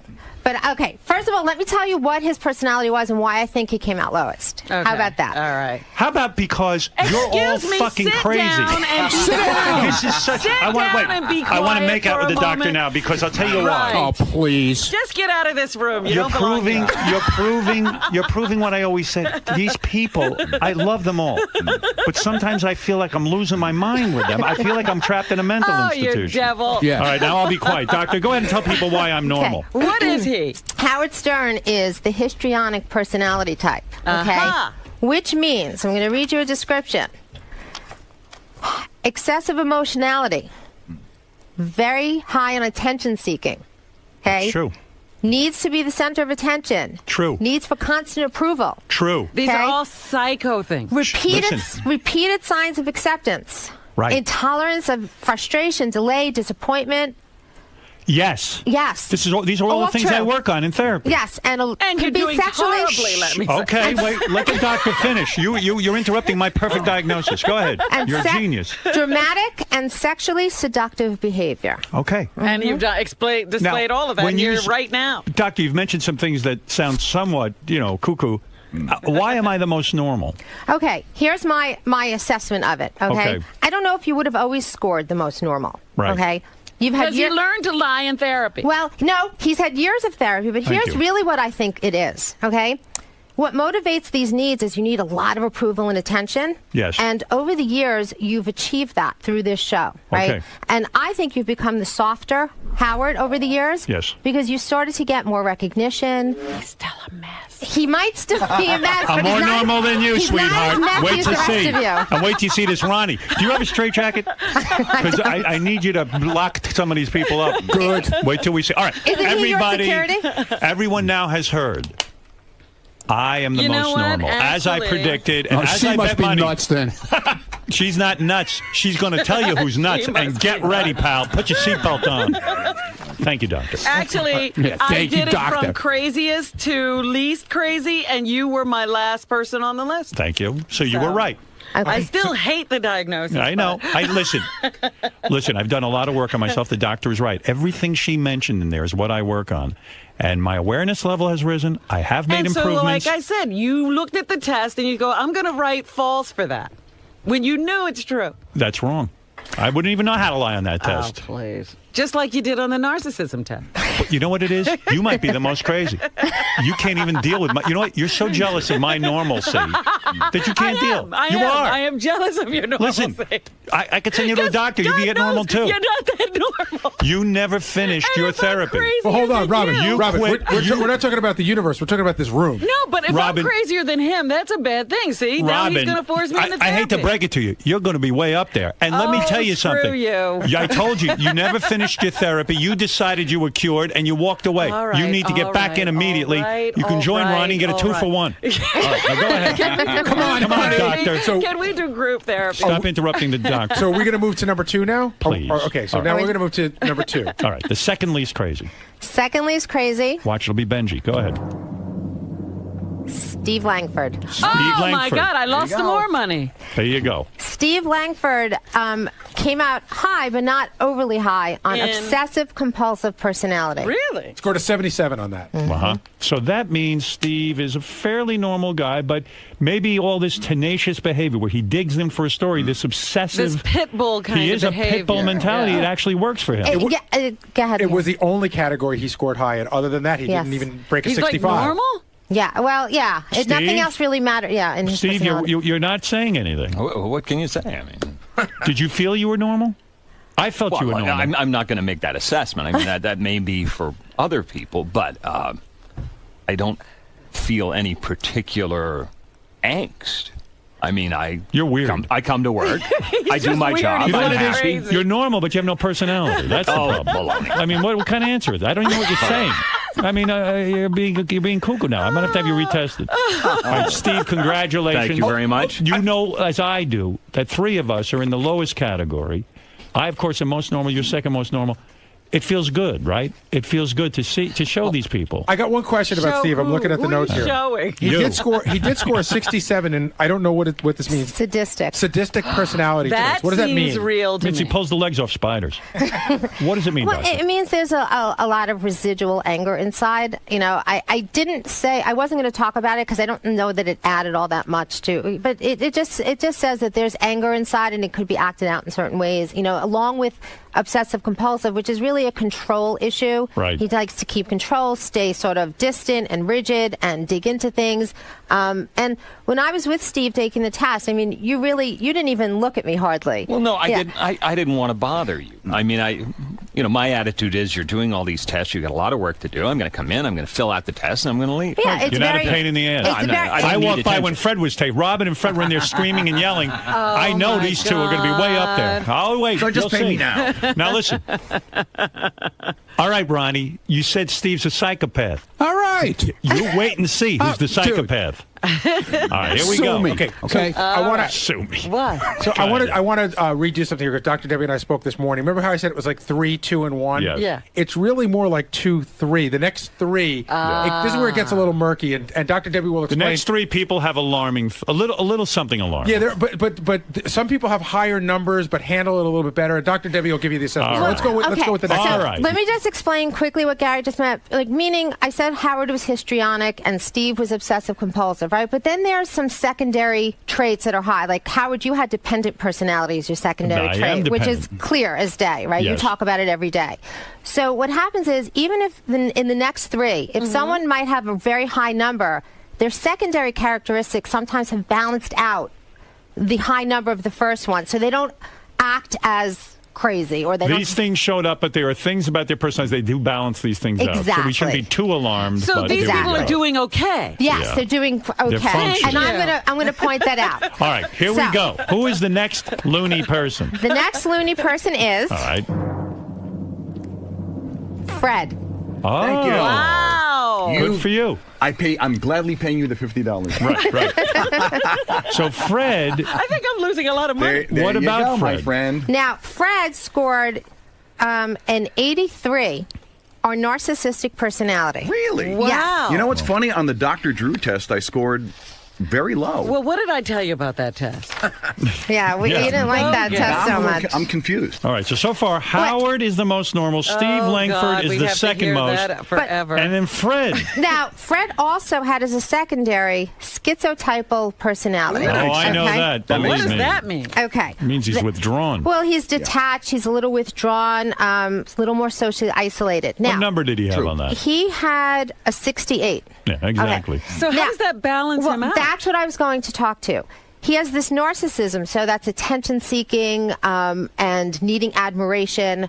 But because of the schizotypal, he's a little more reserved. It balances out the It's narcissism. a checks and balance thing. Exactly.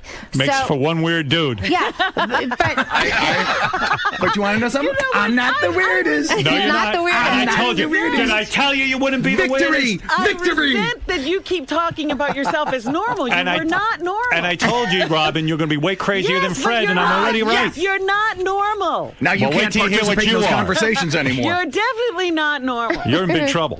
All right. Okay, So, so Fred is the third. Now let's let me go. recap really quick. So Howard, Steve Langford, and Fred. That means left here are Robin, Benji, and Ronnie. Oh, gee, we couldn't figure that out, I Gary. just want to tell the audience. That's what I've been telling my audience.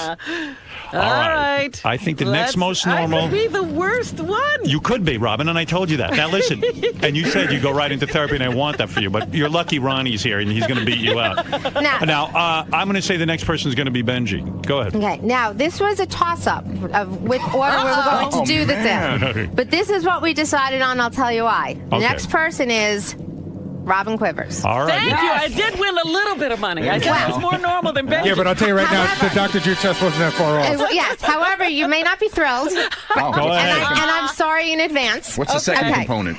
Well, so Robin scored very high on narcissism. Okay? Higher than me? Higher than you and higher than Benji. Okay? Uh-huh. She scored a 94. Wow. Now, I just want to qualify because I want. Okay. She also has histrionic personality features at 74. Okay. Right. Now the histrionic, But that's not a 75. No, No, but it's if that, not. but your histrionic personality traits balance out the narcissism. Now, I do want to, and this is for you, Robin, because I want you to be happy after this. I'm but not this is the upset. truth. Within Tell her the truth. Don't make her I happy. am. No, I'm telling you the truth. Let her know. Within each personality scale, there are these mini scales that talk to you traits within them. In the narcissism scale, usually a narcissist is someone who doesn't care about other people. In that trait, you scored a 0. Meaning that you don't have that trait, even though you're high in narcissism. It showed that you actually do care a lot about other people, and it shows in the things that we know about you. And I think... Right. Yeah. And I think it's the histrionic traits that balance it out Doctor, that sort of forge you that. In your professional opinion, Yes. after Here we go. seeing Robin's results, hold on. in You the don't. middle. I know. High middle. Do you think Robin should still have a therapist? No, I'm balanced. Don't you think Robin should be working on herself with a trained professional? The truth? Make that Yeah, the diagnosis. truth. Yeah, How okay. dare you? Listen. The truth. The truth of what I think is Robin's life is functioning really, really well. She has created You a don't life. know that. Well, no. Listen, professionally speaking, she's Yes. created a life where her personality gets to shine and she gets to fulfill all these needs. Okay? I don't know what she's like personally, so she would have to assess. I don't know how you All feel right. when you go home at night or So how she does feels in her social does life. she need more therapy? I think everyone. Because you're still in 3 days a week does not mean everybody. You Okay, could hold use on. a brush-up course. Can I jump in here? I'm looking at Dr. Debbie notes, and the very last sentence in bold letters was revisiting therapy would be very useful. Yes. Could be useful. Could be Didn't useful. say necessary. Yes. Well, listen, I could get along through life without therapy. Oh no, you were not. But she didn't write that. along. She didn't write that on You anyone were else's. not getting along. Robin, I'm so much healthier than you. But Don't even you talk were to me about not this. getting along. You know what, Robin? This goes to the question that you asked me at the beginning. That could people have things going on that they're not aware of? Right? That's not what I asked. I said that didn't surface. Yes, okay. And that was different than not aware of. I don't mean not aware of. Yes. I mean under control, not affecting their lives in a negative I stand manner. corrected. That's exactly what I meant. So for you, because of the test results that we found, your life is going well, but that's the kind of thing that if this all went away, then something might surface, and that's why therapy could be useful. Okay. All right. Okay. Well, listen. Thank you. You beat Benji and Ronnie. Those are our finalists. And now you'll see, as I predicted, Benji will be next, and Ronnie will be very, very severe. And we're you gonna find were out. on top and on the bottom. We're gonna see. What can I say? Yeah. And the two of you are trapped in a car That's together. why it's called the Howard Stern Show. All right, let's go. Who's next? It's going to be Benji. The next person is. Am I getting a drum roll? Yep. You are. Benji. Yeah. All right, tell me what's his problem before we get to Ronnie's insanity. Run it up, Benji. What, Ronnie, what'd I tell you about you? I just won a ton of dough on you. Good. I got I'm you happy pegged. for you, man. Do you see I got you pegged? I'm happy for you. Wait till we hear the laundry list of fucking problems. Yeah, You're good. Miss America, Good. Ronnie. Go to Ronnie first. Do me a favor. I want to know the most crazy guy, and then we'll get back to Benji. Oh, yes. Make sure he gets the notes. Okay. All right. Ronnie, you've been lovely to me, so I'm sorry, but here we go. Whatever. I should Okay. read this. What? What you wrote. Okay. What? What's the first word on the page, You Howard? gave him my whole synopsis? Ronnie is the person. No, the word in capital letters on top. Doesn't it say severe? Yes. Results severe. Okay. All right, here we go. Okay. This is the Ronnie. head of security? The head of security. Okay. Where am I going to get security? From the loony go bin. ahead. Okay, Ronnie, narcissistic personality disorder, 109. Whoa. Somebody Okay. who beats me. That's so wonderful. He trounced you. Histrionic personality traits, 79. Paranoid personality features, What'd I tell you? 77. Yeah, he thinks everyone's talking about him. Passive aggressive features, 77. Wow. Wow. Is that like a triple header? Ronbo. That's This is what 4. I've been telling you. Quadruple double. You think everyone's out to get you. I see this. Okay. Go ahead, tell me about this. You don't feel that any of that's true? No. Okay. And where does delusion? How do you test on delusional?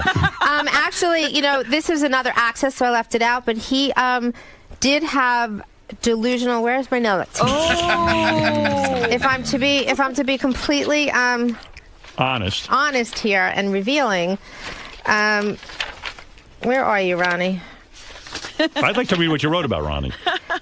Not to put pressure on Howard, but I believe he has been instrumental in keeping Ronnie. Are you going to read my notes? That's Yes, so can embarrassing. Can I read them? Oh, sure. Okay. You can do whatever you want. It's your show. And now you're going to realize how important I am to you. Okay. Not to put pressure on Howard, but I believe he has been instrumental in keeping Ronnie functioning as well as he has so far. Oh, God. This show and the personal work he does for Howard has enabled him to exhibit some of these characteristics in a way that has not hurt but enhanced his life. His narcissism and histrionics are being fed. If Ronnie did not have this structure, in other words, if I fucking retire, he may experience way more problematic behavior. I don't know too much about his personal life, so we'd have to speak to it, but it has to be affected by these traits. Now. The next part's pretty important, too. Oh, yeah, what is the next part? The part about the fact that you're now security. No. It allows, the paranoid piece of mistrusting people. It actually makes you a great person for security. And it sort of... Right, because he's suspicious of everyone. Which is actually... That's why I hired him for that. Yes. And I see, he's fucking like an eagle eye. The thing is, it takes the pathology, so to speak, and it sublimates it into something that's actually useful. So he has to watch people. He does have to. So it normalizes the pathology. Right? See? I know my customers. I made him a security guy. I got a question for Dr. Debbie. Has anyone ever scored 109 on narcissism?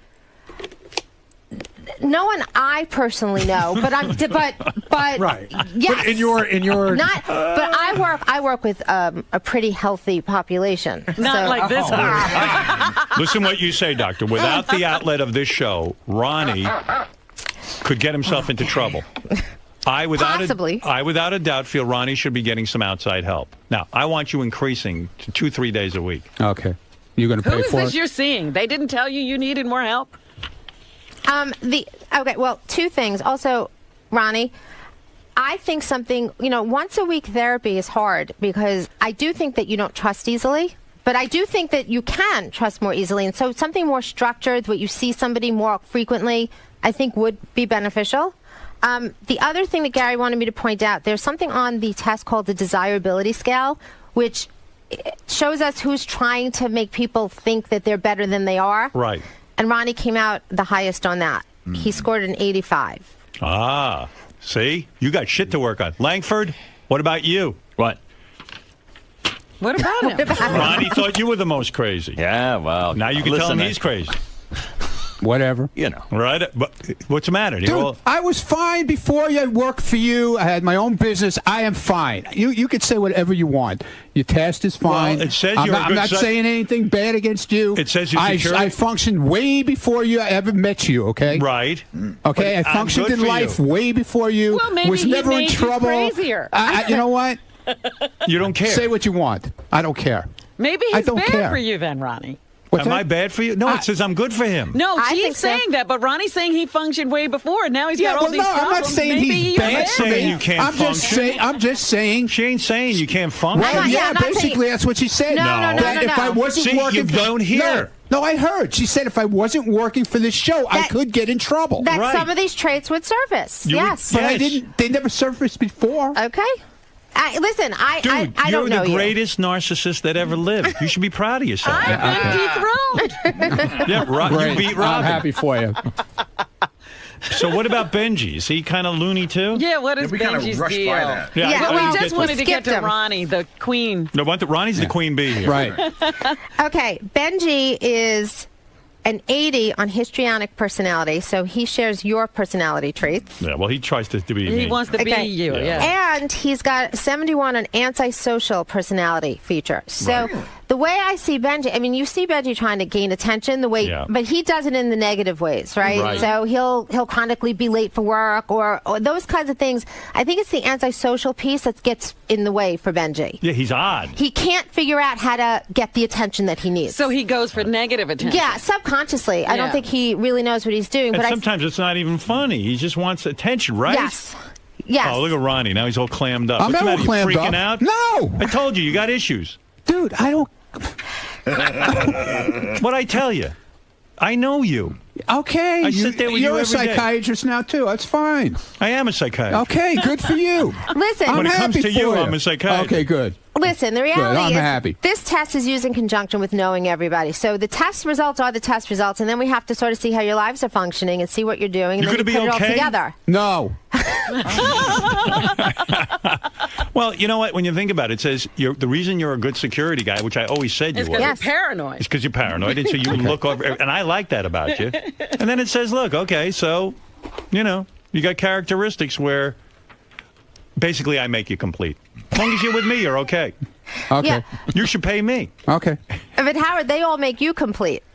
That's right. They all make you complete. I love them you all. You depend on them. They feed you. It all works really well. So, Doctor, I've surrounded myself with all crazy people. No, you are crazy. And it's a mixed bag of nuts. Hey, Doctor, you're all jealous of my results. Yes, I'm jealous. I am. I've forgotten about your results. All week long, it's been Howard's the best and Ronnie's the worst. So, and it was right. It turned out just the way you wanted it. I'm happy. I'm happy. Now, Let's Debbie, take give us the real results. Mark, go ahead. You're on the air. Hey now. Hey, keep that fucking lunatic by the car until you can retest him. It says he's good for me. He watches out for me because he's paranoid. Yeah, you want a lunatic by the security, but at the same time, you don't want the fucker around. You never know what the hell he's going to fucking drag your ass into. You know what I'm saying? I trust him with my life. Go ahead, Scott. Yeah. I have a relative question, I think. Okay, you said Howard was the most normal out of these 6 people. Thank you. Yes. Now how does he and the rest of everyone else compare to the general population? General population? Who are you, Piers Morgan? That's an excellent question. All You right, should good. be an interviewer. That's a good question. That is a very good question. And Ronnie is banned from my studio. Yeah, good. That's good. Are you surprised by Ronnie's result? Yeah, a little. I mean, I hang out with him all day, mostly when we're here, and he's in my studio, and yeah. He gets crazy, but the whole atmosphere is crazy around here. Right. So I don't think of him any more crazy than anybody else. Well, it didn't say like he was a psychopath. It just said he has issues. Yeah, and I see everybody has issues around here, so I don't. You're lucky we didn't test you. Dr. How do you respond to that? I am pretty normal scored a 0 in all 6 categories. Am I normal by what is the normal society population compared to us? You know what? I don't know the exact stats. She wants to get out of here alive. No. It's a. Doctor, what you're trying to say, if I can put words in your mouth. No, don't put words in her mouth because they'll be self-serving. I'm the type of man you would love to date because, let's face it, we're both. Oh, they're making eyes at each Here other. we go. Okay. Doctor. Yeah, look at her blushing. Look at her. Oh, my God. Wouldn't you love? Look at her blushing. Holy Doctor, wouldn't you shit. love to marry a man with my psychological profile? So she could take care of you like the baby that you are? No, because I've overcome a lot of that. So big deal. Once in a while, I need you to take care of something. Come on. Help me out here. Boo-hoo. Take care of the kid. You would never marry any of these other loons. I'm your type. I'm a woman. She can't marry me. That's right. And I'm spoken for. That's right. Doctor, and Howard, you're spoken for as well. of course, and that's Should true. I answer Scott's question or Yes, just skip could you it? please? No, I want to know how we compare to the general population. What I was going to say, it's sometimes really hard to tell because if there's lots of different personality traits, it balances it out. But I will tell you that many people score high on narcissism, especially many successful people. Right. So it isn't Would so people in this business be considered narcissists? This business in particular is a high concentration of narcissists and histrionics. Narcissism comes from having a mother who tells you how wonderful you are every minute. No, I didn't have that. As long as you, Howard. long as you buy into how wonderful she is. Howard. That is not true. That's so not Howard, true. I'm so What do glad. you know, My Ronnie? mother never told me that. No. I'm going to put you in a straitjacket. Can I explain? Size 42 regular. Mr. Know-it-all. Go ahead. I would actually love the opportunity to explain what I think narcissism really is. Please. It's actually having a mother who did not plug into your emotional needs at all. Right. Okay? And most of the time needed you to plug into hers. Yes. So what ends up happening from a psychological perspective is Very good. the well is empty.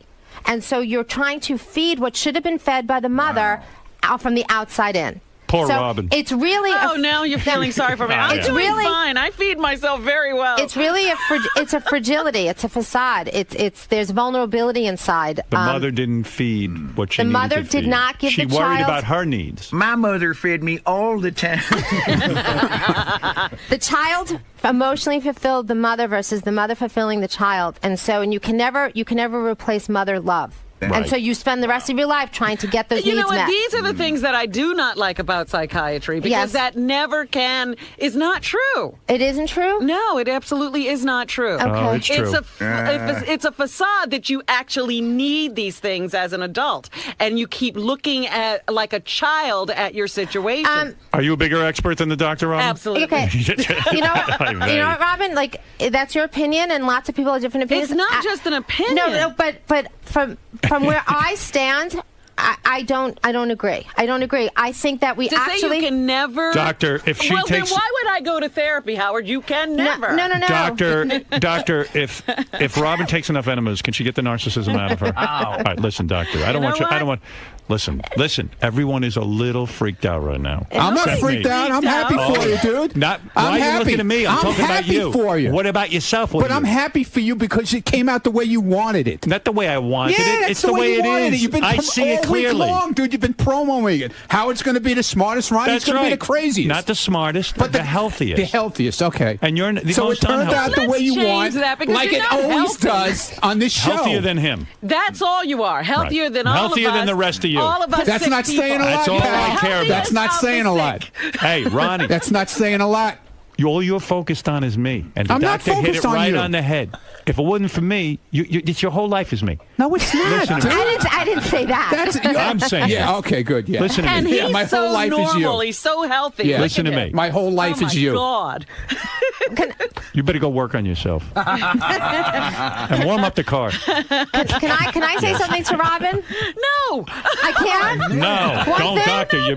No. What? You don't have to direct anything to me. No, just to I'm answer what fine. you I'm said. fine. No, I know you're fine. I just want to say that, through therapy, for you or for anyone else, you start to figure out what those needs are, and you can't soothe some of And them for that's yourself. what I'm saying. For yourself, but you can't ever get it fed from somebody else. That's the point of therapy. You have to figure out what was missing and try to soothe it yourself. What? Figure out. Oh, look at this, Robin. No. I'm You better trying to listen to the doctor. understand What she's saying. Okay, what you Just said to be me. quiet over there. The peanut gallery can pipe down. Everyone's jealous of my scores. Envious. Envy. Not Envy. jealous, envious. Envy is an ugly thing. You know what? No, it's not. 4 days of therapy, you ought to be. 3 days. And you were in Okay. 4 days up until So, 3 weeks ago. well, that's right. It and worked. nobody else here has had to have that, but Well, you. But I'm in a good place. It doesn't matter. Doctor wants to marry Look me. at how she's smiling at him. Look at his Loves me. bullshit. smiling at Because I everybody. work on myself. Yeah. How many years have you been in therapy just to over get 11. to get a little bit better than me? Oh, I was a lot better than you. To get a little bit better than me and Fred. Believe me, It took you 11 years. I think the doctor went easy on you. Vinny, you're on the air. 4 days Go a ahead. week. Okay, Vinny, go ahead. You're on the air. The doctor shook up by Robin's narcissism. Go ahead, Vinny. Good morning. Yeah, she can rock anybody. Yes, Vinny.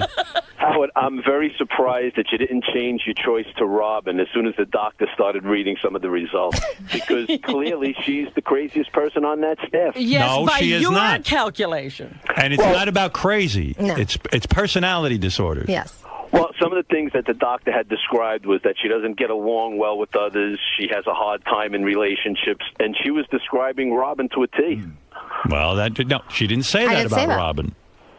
No, She didn't say that about seemed Robin. that. You know, Well, I'm so everything to you. You think she read all of those things and they were all about me. Who? That guy right there. Yeah, Justin, go ahead. Hey now, I wanted to tell this test validated the Dr. Drew test, but with the desirability bit, Doctor, Yes. do Robin's 34 G's help out with her desirability in any way? Well, of course, she's very desirable. But it doesn't validate Dr. Drew's test because a couple of people scored higher than me. Well, it's still really, really high, though. But And he had me the highest in the world. Who scored higher than you in here? Ronnie did. Ronnie and Benji, I think. No, I didn't. No, not Benji. No, it wasn't Benji. It was just, I scored lower than Robin. And by the way, It when was Dr. Ronnie. Drew tested us, Ronnie wasn't part of that. I know that, but Dr. Drew should have found Ronnie because he's the good sickest Lord. person on earth. Yeah, I'm sick. Okay. All right, let's go to Mike. Mike, go ahead. Yo, hi. Hey, man, all y'all motherfuckers are crazy. You know? Well, that's what I was trying to Not point out me. to Howard. You are.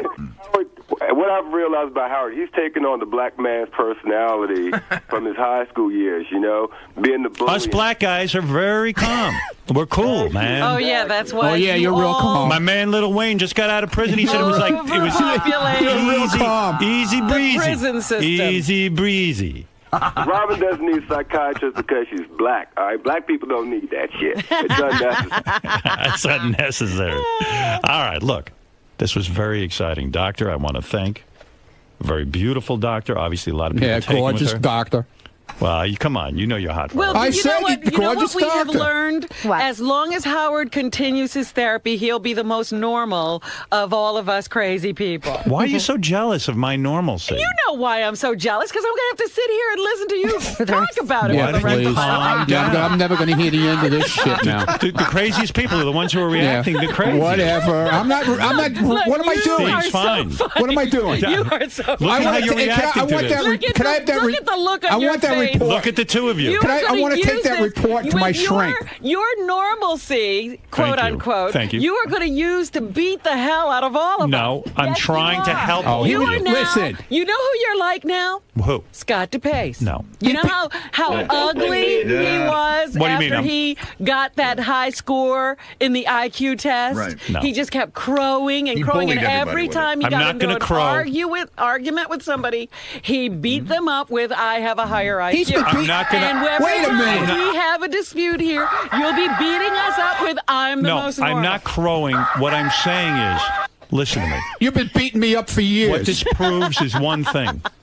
I've been trying to tell you guys, I see issues for you. And Good. Who cares? doesn't see your What the fuck issues. is that You going to still do have for me? I'd like you all to realize when you listen back to this show how I'm crazy, not listening. how crazy you're acting Good. right Who now. gives a shit? The most normal care. guy, Steve Langford, next to me, is calm. Fuck him too.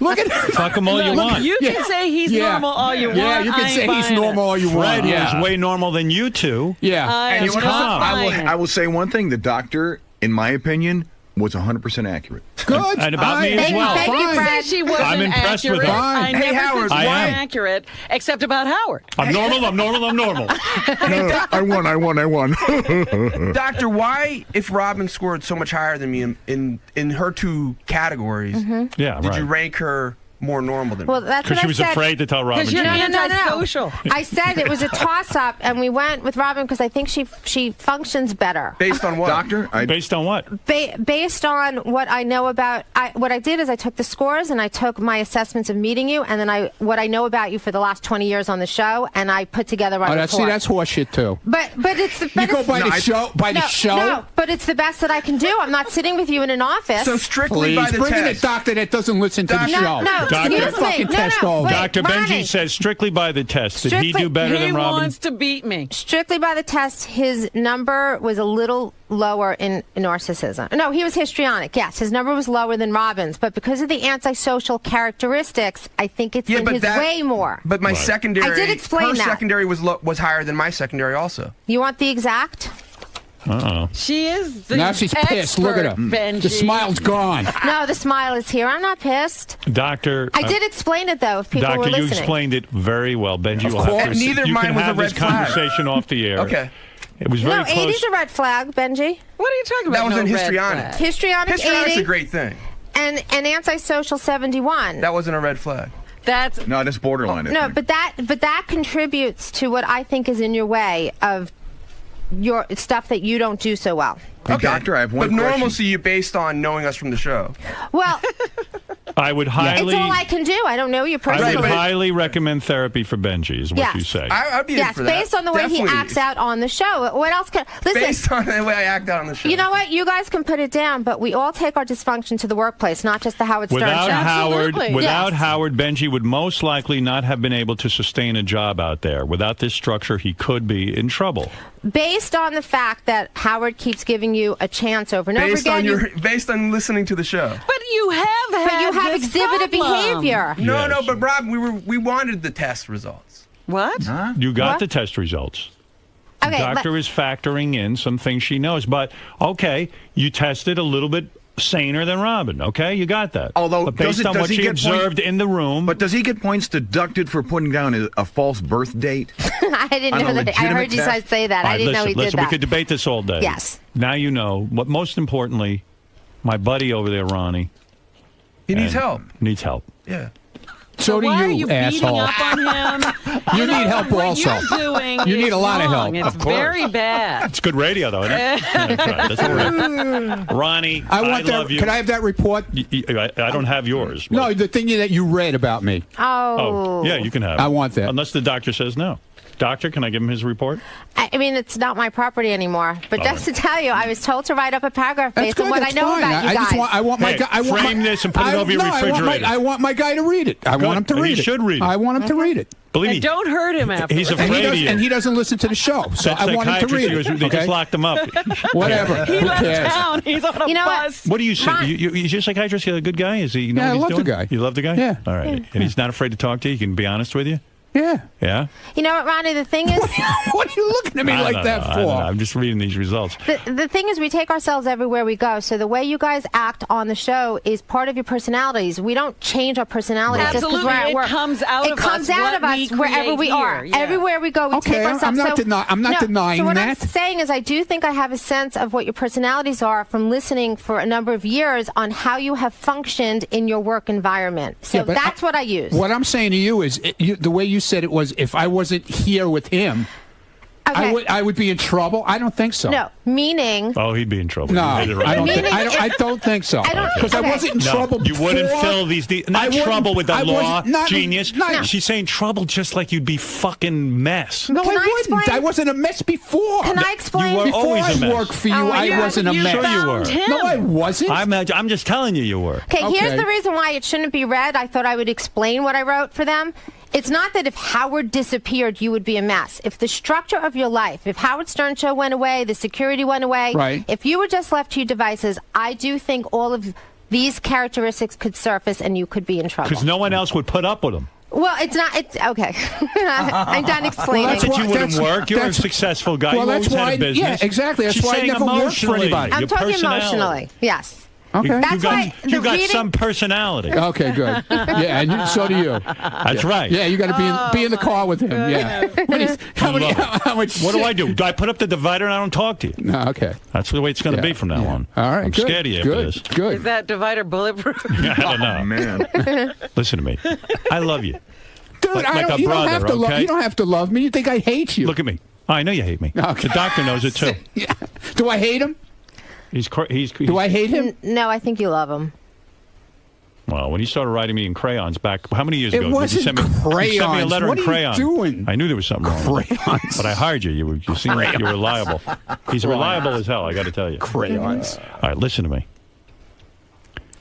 When I get in the car from now on, the divider should automatically be Okay, up. good. No problem. I can handle that. How about I'll be in the car less than I am now? How's that? I'll be in the back. That'll be even better. I'll be in the back with Dr. Debbie.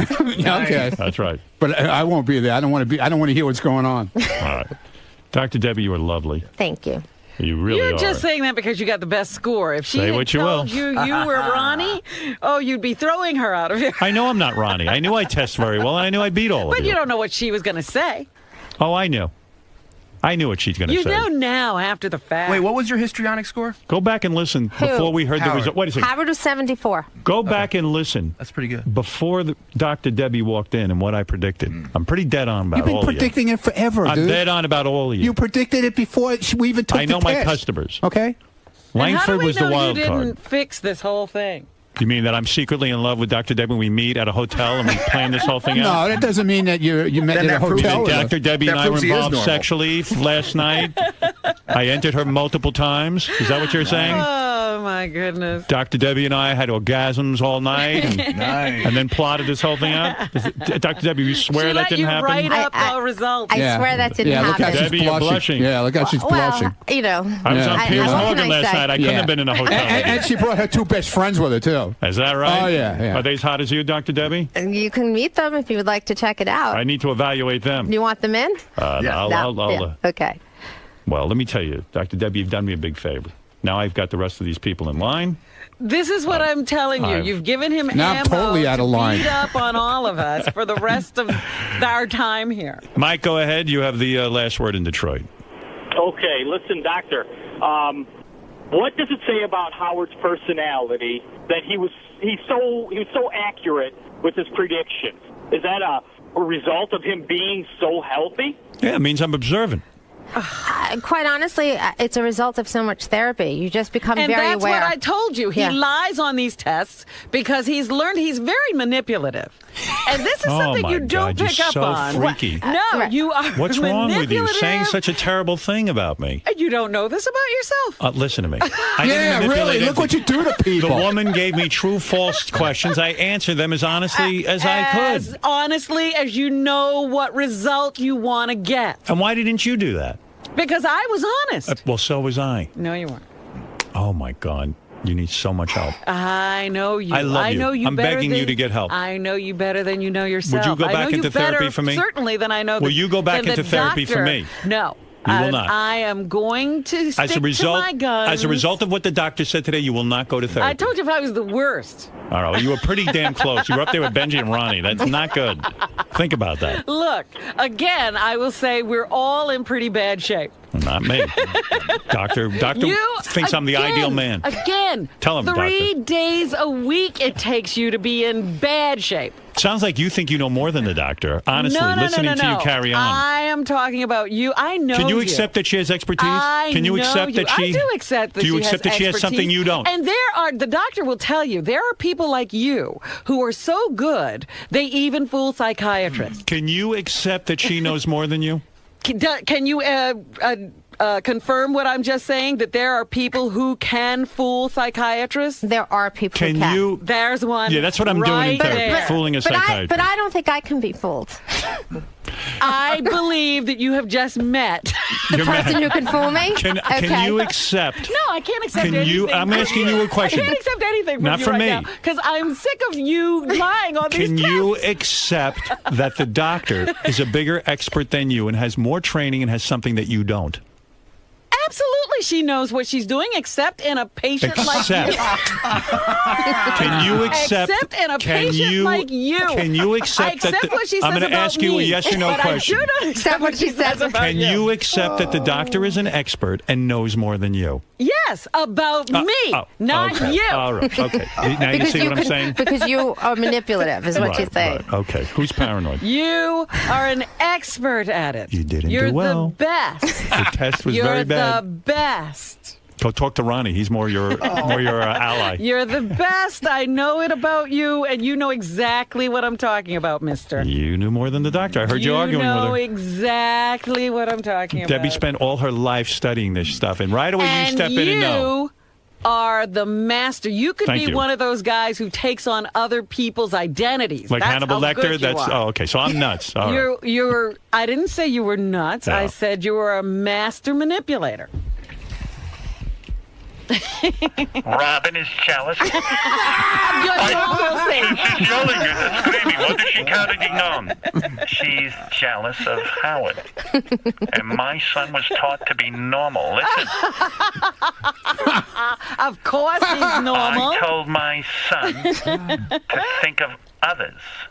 And I'm a giver, and my son is a giver. Oh, I wish we had tested your mom. Oh, that's for another show. That's for another show.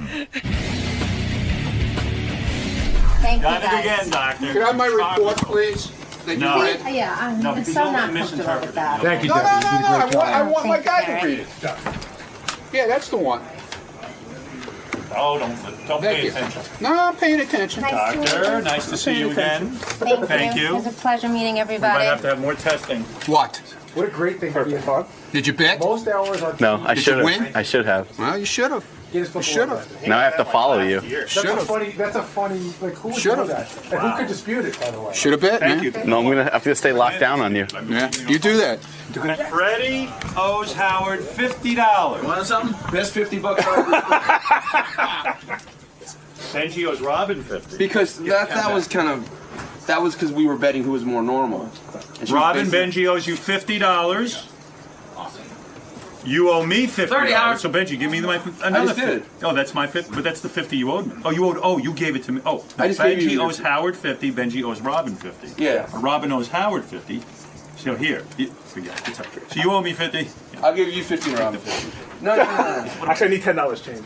Who's Fred. that from? This is Fred's 50 he owes you. Fred, give you a 10?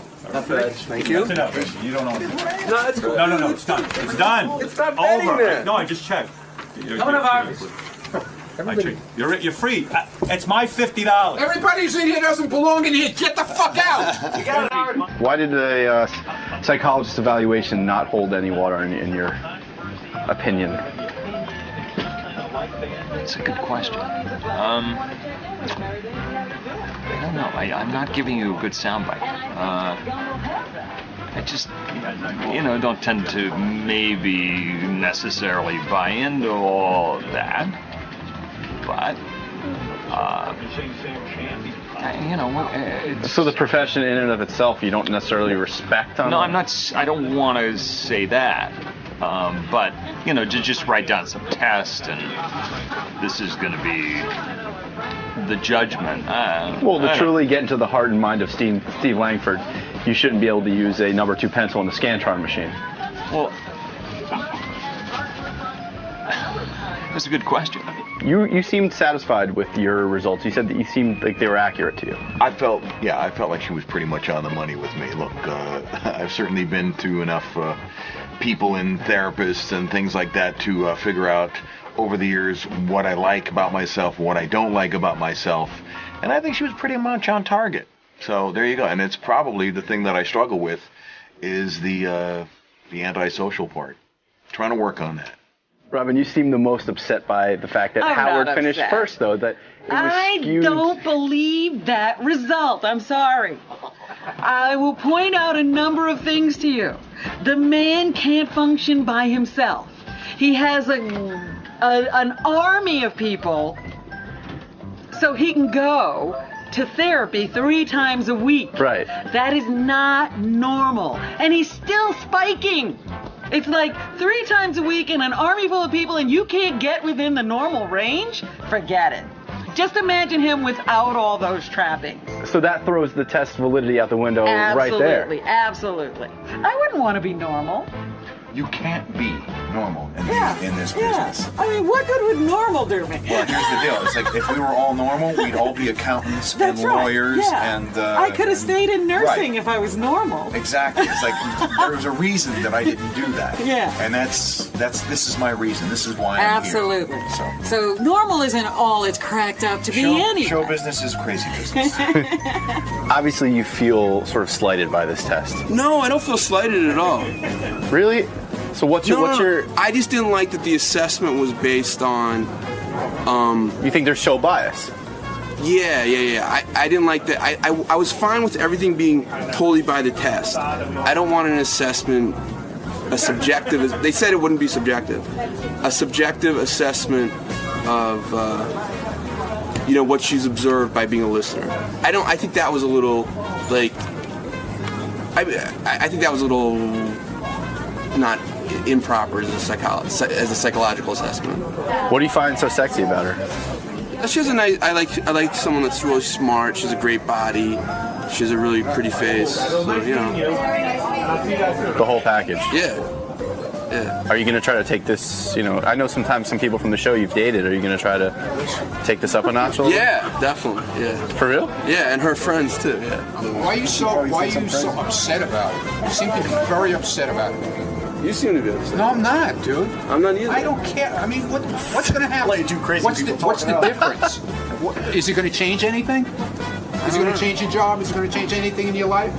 Are you upset? Are you going to go home and sit in the corner now and get upset? What's the word? Project? I think you're projecting. You're upset. I'm asking you a question. I'm not upset. Then why you keep dwelling on it? I think it's interesting. I think it's fun. But why are you dwelling on my dwelling? Ron, stay the fuck away from me, man.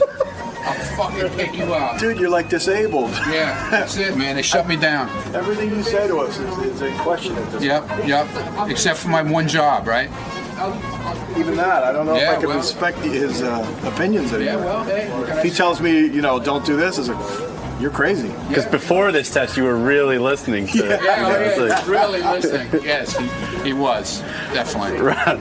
Ron, you keep saying that you don't care, that you already knew you were off your rocker. Through. Don't worry about the camera. It's okay. There's nothing going on here, believe me. Oh, there's a lot going on. There's absolutely nothing going on here. That's what you keep saying. You keep maintaining that, that there's this, you're off your rocker, that, Dude, I'm not off my rocker. But you seem to be deflecting. I'm not deflecting. I told you before I went in there, if they think I'm crazy, that's fine with me. Is it really, though? How could that be fine with you, to be mentally unstable? Dude, I'm not mentally unstable. Okay? You and your stupid questions, you think you're going to get to me with your dumbass questions. You're not. You're not going to get to me. The test indicated that you had a lot of issues. And she's a major fan of the show. And it went down exactly the way he wanted it to go down, okay? See, right here, you're pretty much saying that the test is bullshit. I'm paranoid, exactly. You were Dr. Debbie. Yes. So the results are in. The results are in. And Ronnie's nuts. Ronnie has a lot of things brewing inside of him, according to this test. A lot of the guys, especially the guys who finished, let's say, less normal, yes, seem to think that there's a bias because you're a fan of the show, and that was brought into the analysis when the scores were close. I can assure you that it isn't a bias. It was actually helpful, because when you're trying to assess a personality type and you get results of a test, you want to know something about a person, and they want to use that as a defense because they're thinking that this isn't our personalities, this is the show. I've never seen a job where the personalities are more present than this job. And I don't care what job you're in, wherever you go, your personality goes with you. So I stand by that. I really stood as an expert. I tried to, from the information I had, I tried to pull together a profile, right? If I sat with them in a room every week and it was their actual therapist, I may have some different things to say, but I pulled from what I knew. And I don't think it was biased. I think it was helpful.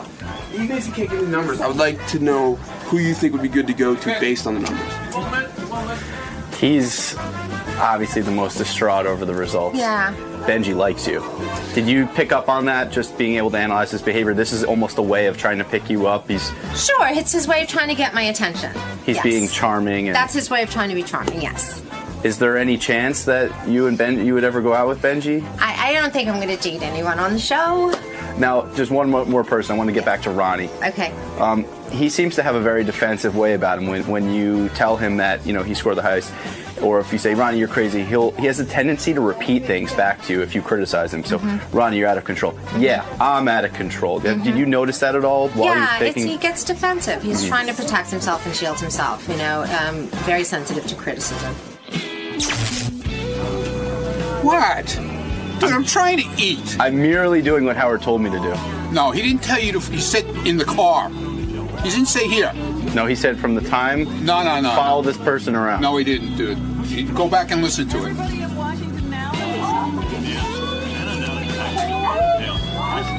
You wonder why fucking people are nuts around here. You get an ass like this, fuck. What are you talking about? Howard told me to do this. No, he didn't. Yes, he did. She's up here. Okay, she's getting responsive here. This is so stupid.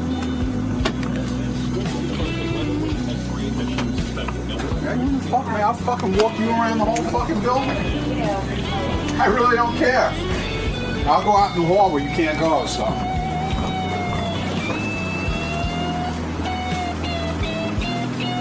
The stupidest shit ever. Bye.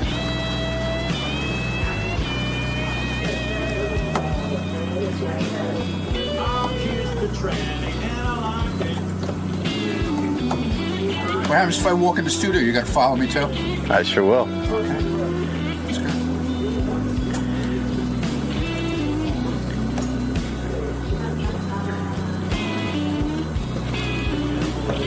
That's not proof, that's just a picture. I have to return a phone call now that I got while I was in there. Is that okay with you? Mm-hmm. You sure? Come on, Matt. Don't worry about this asshole with this camera. This is bullshit.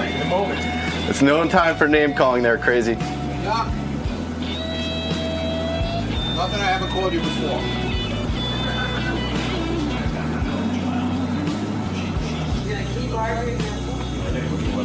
All right. What are you doing, man? Let's get to No, just John Hine you called for. No, but I put this No, together. You just called for John Hine. You just called for John Hine.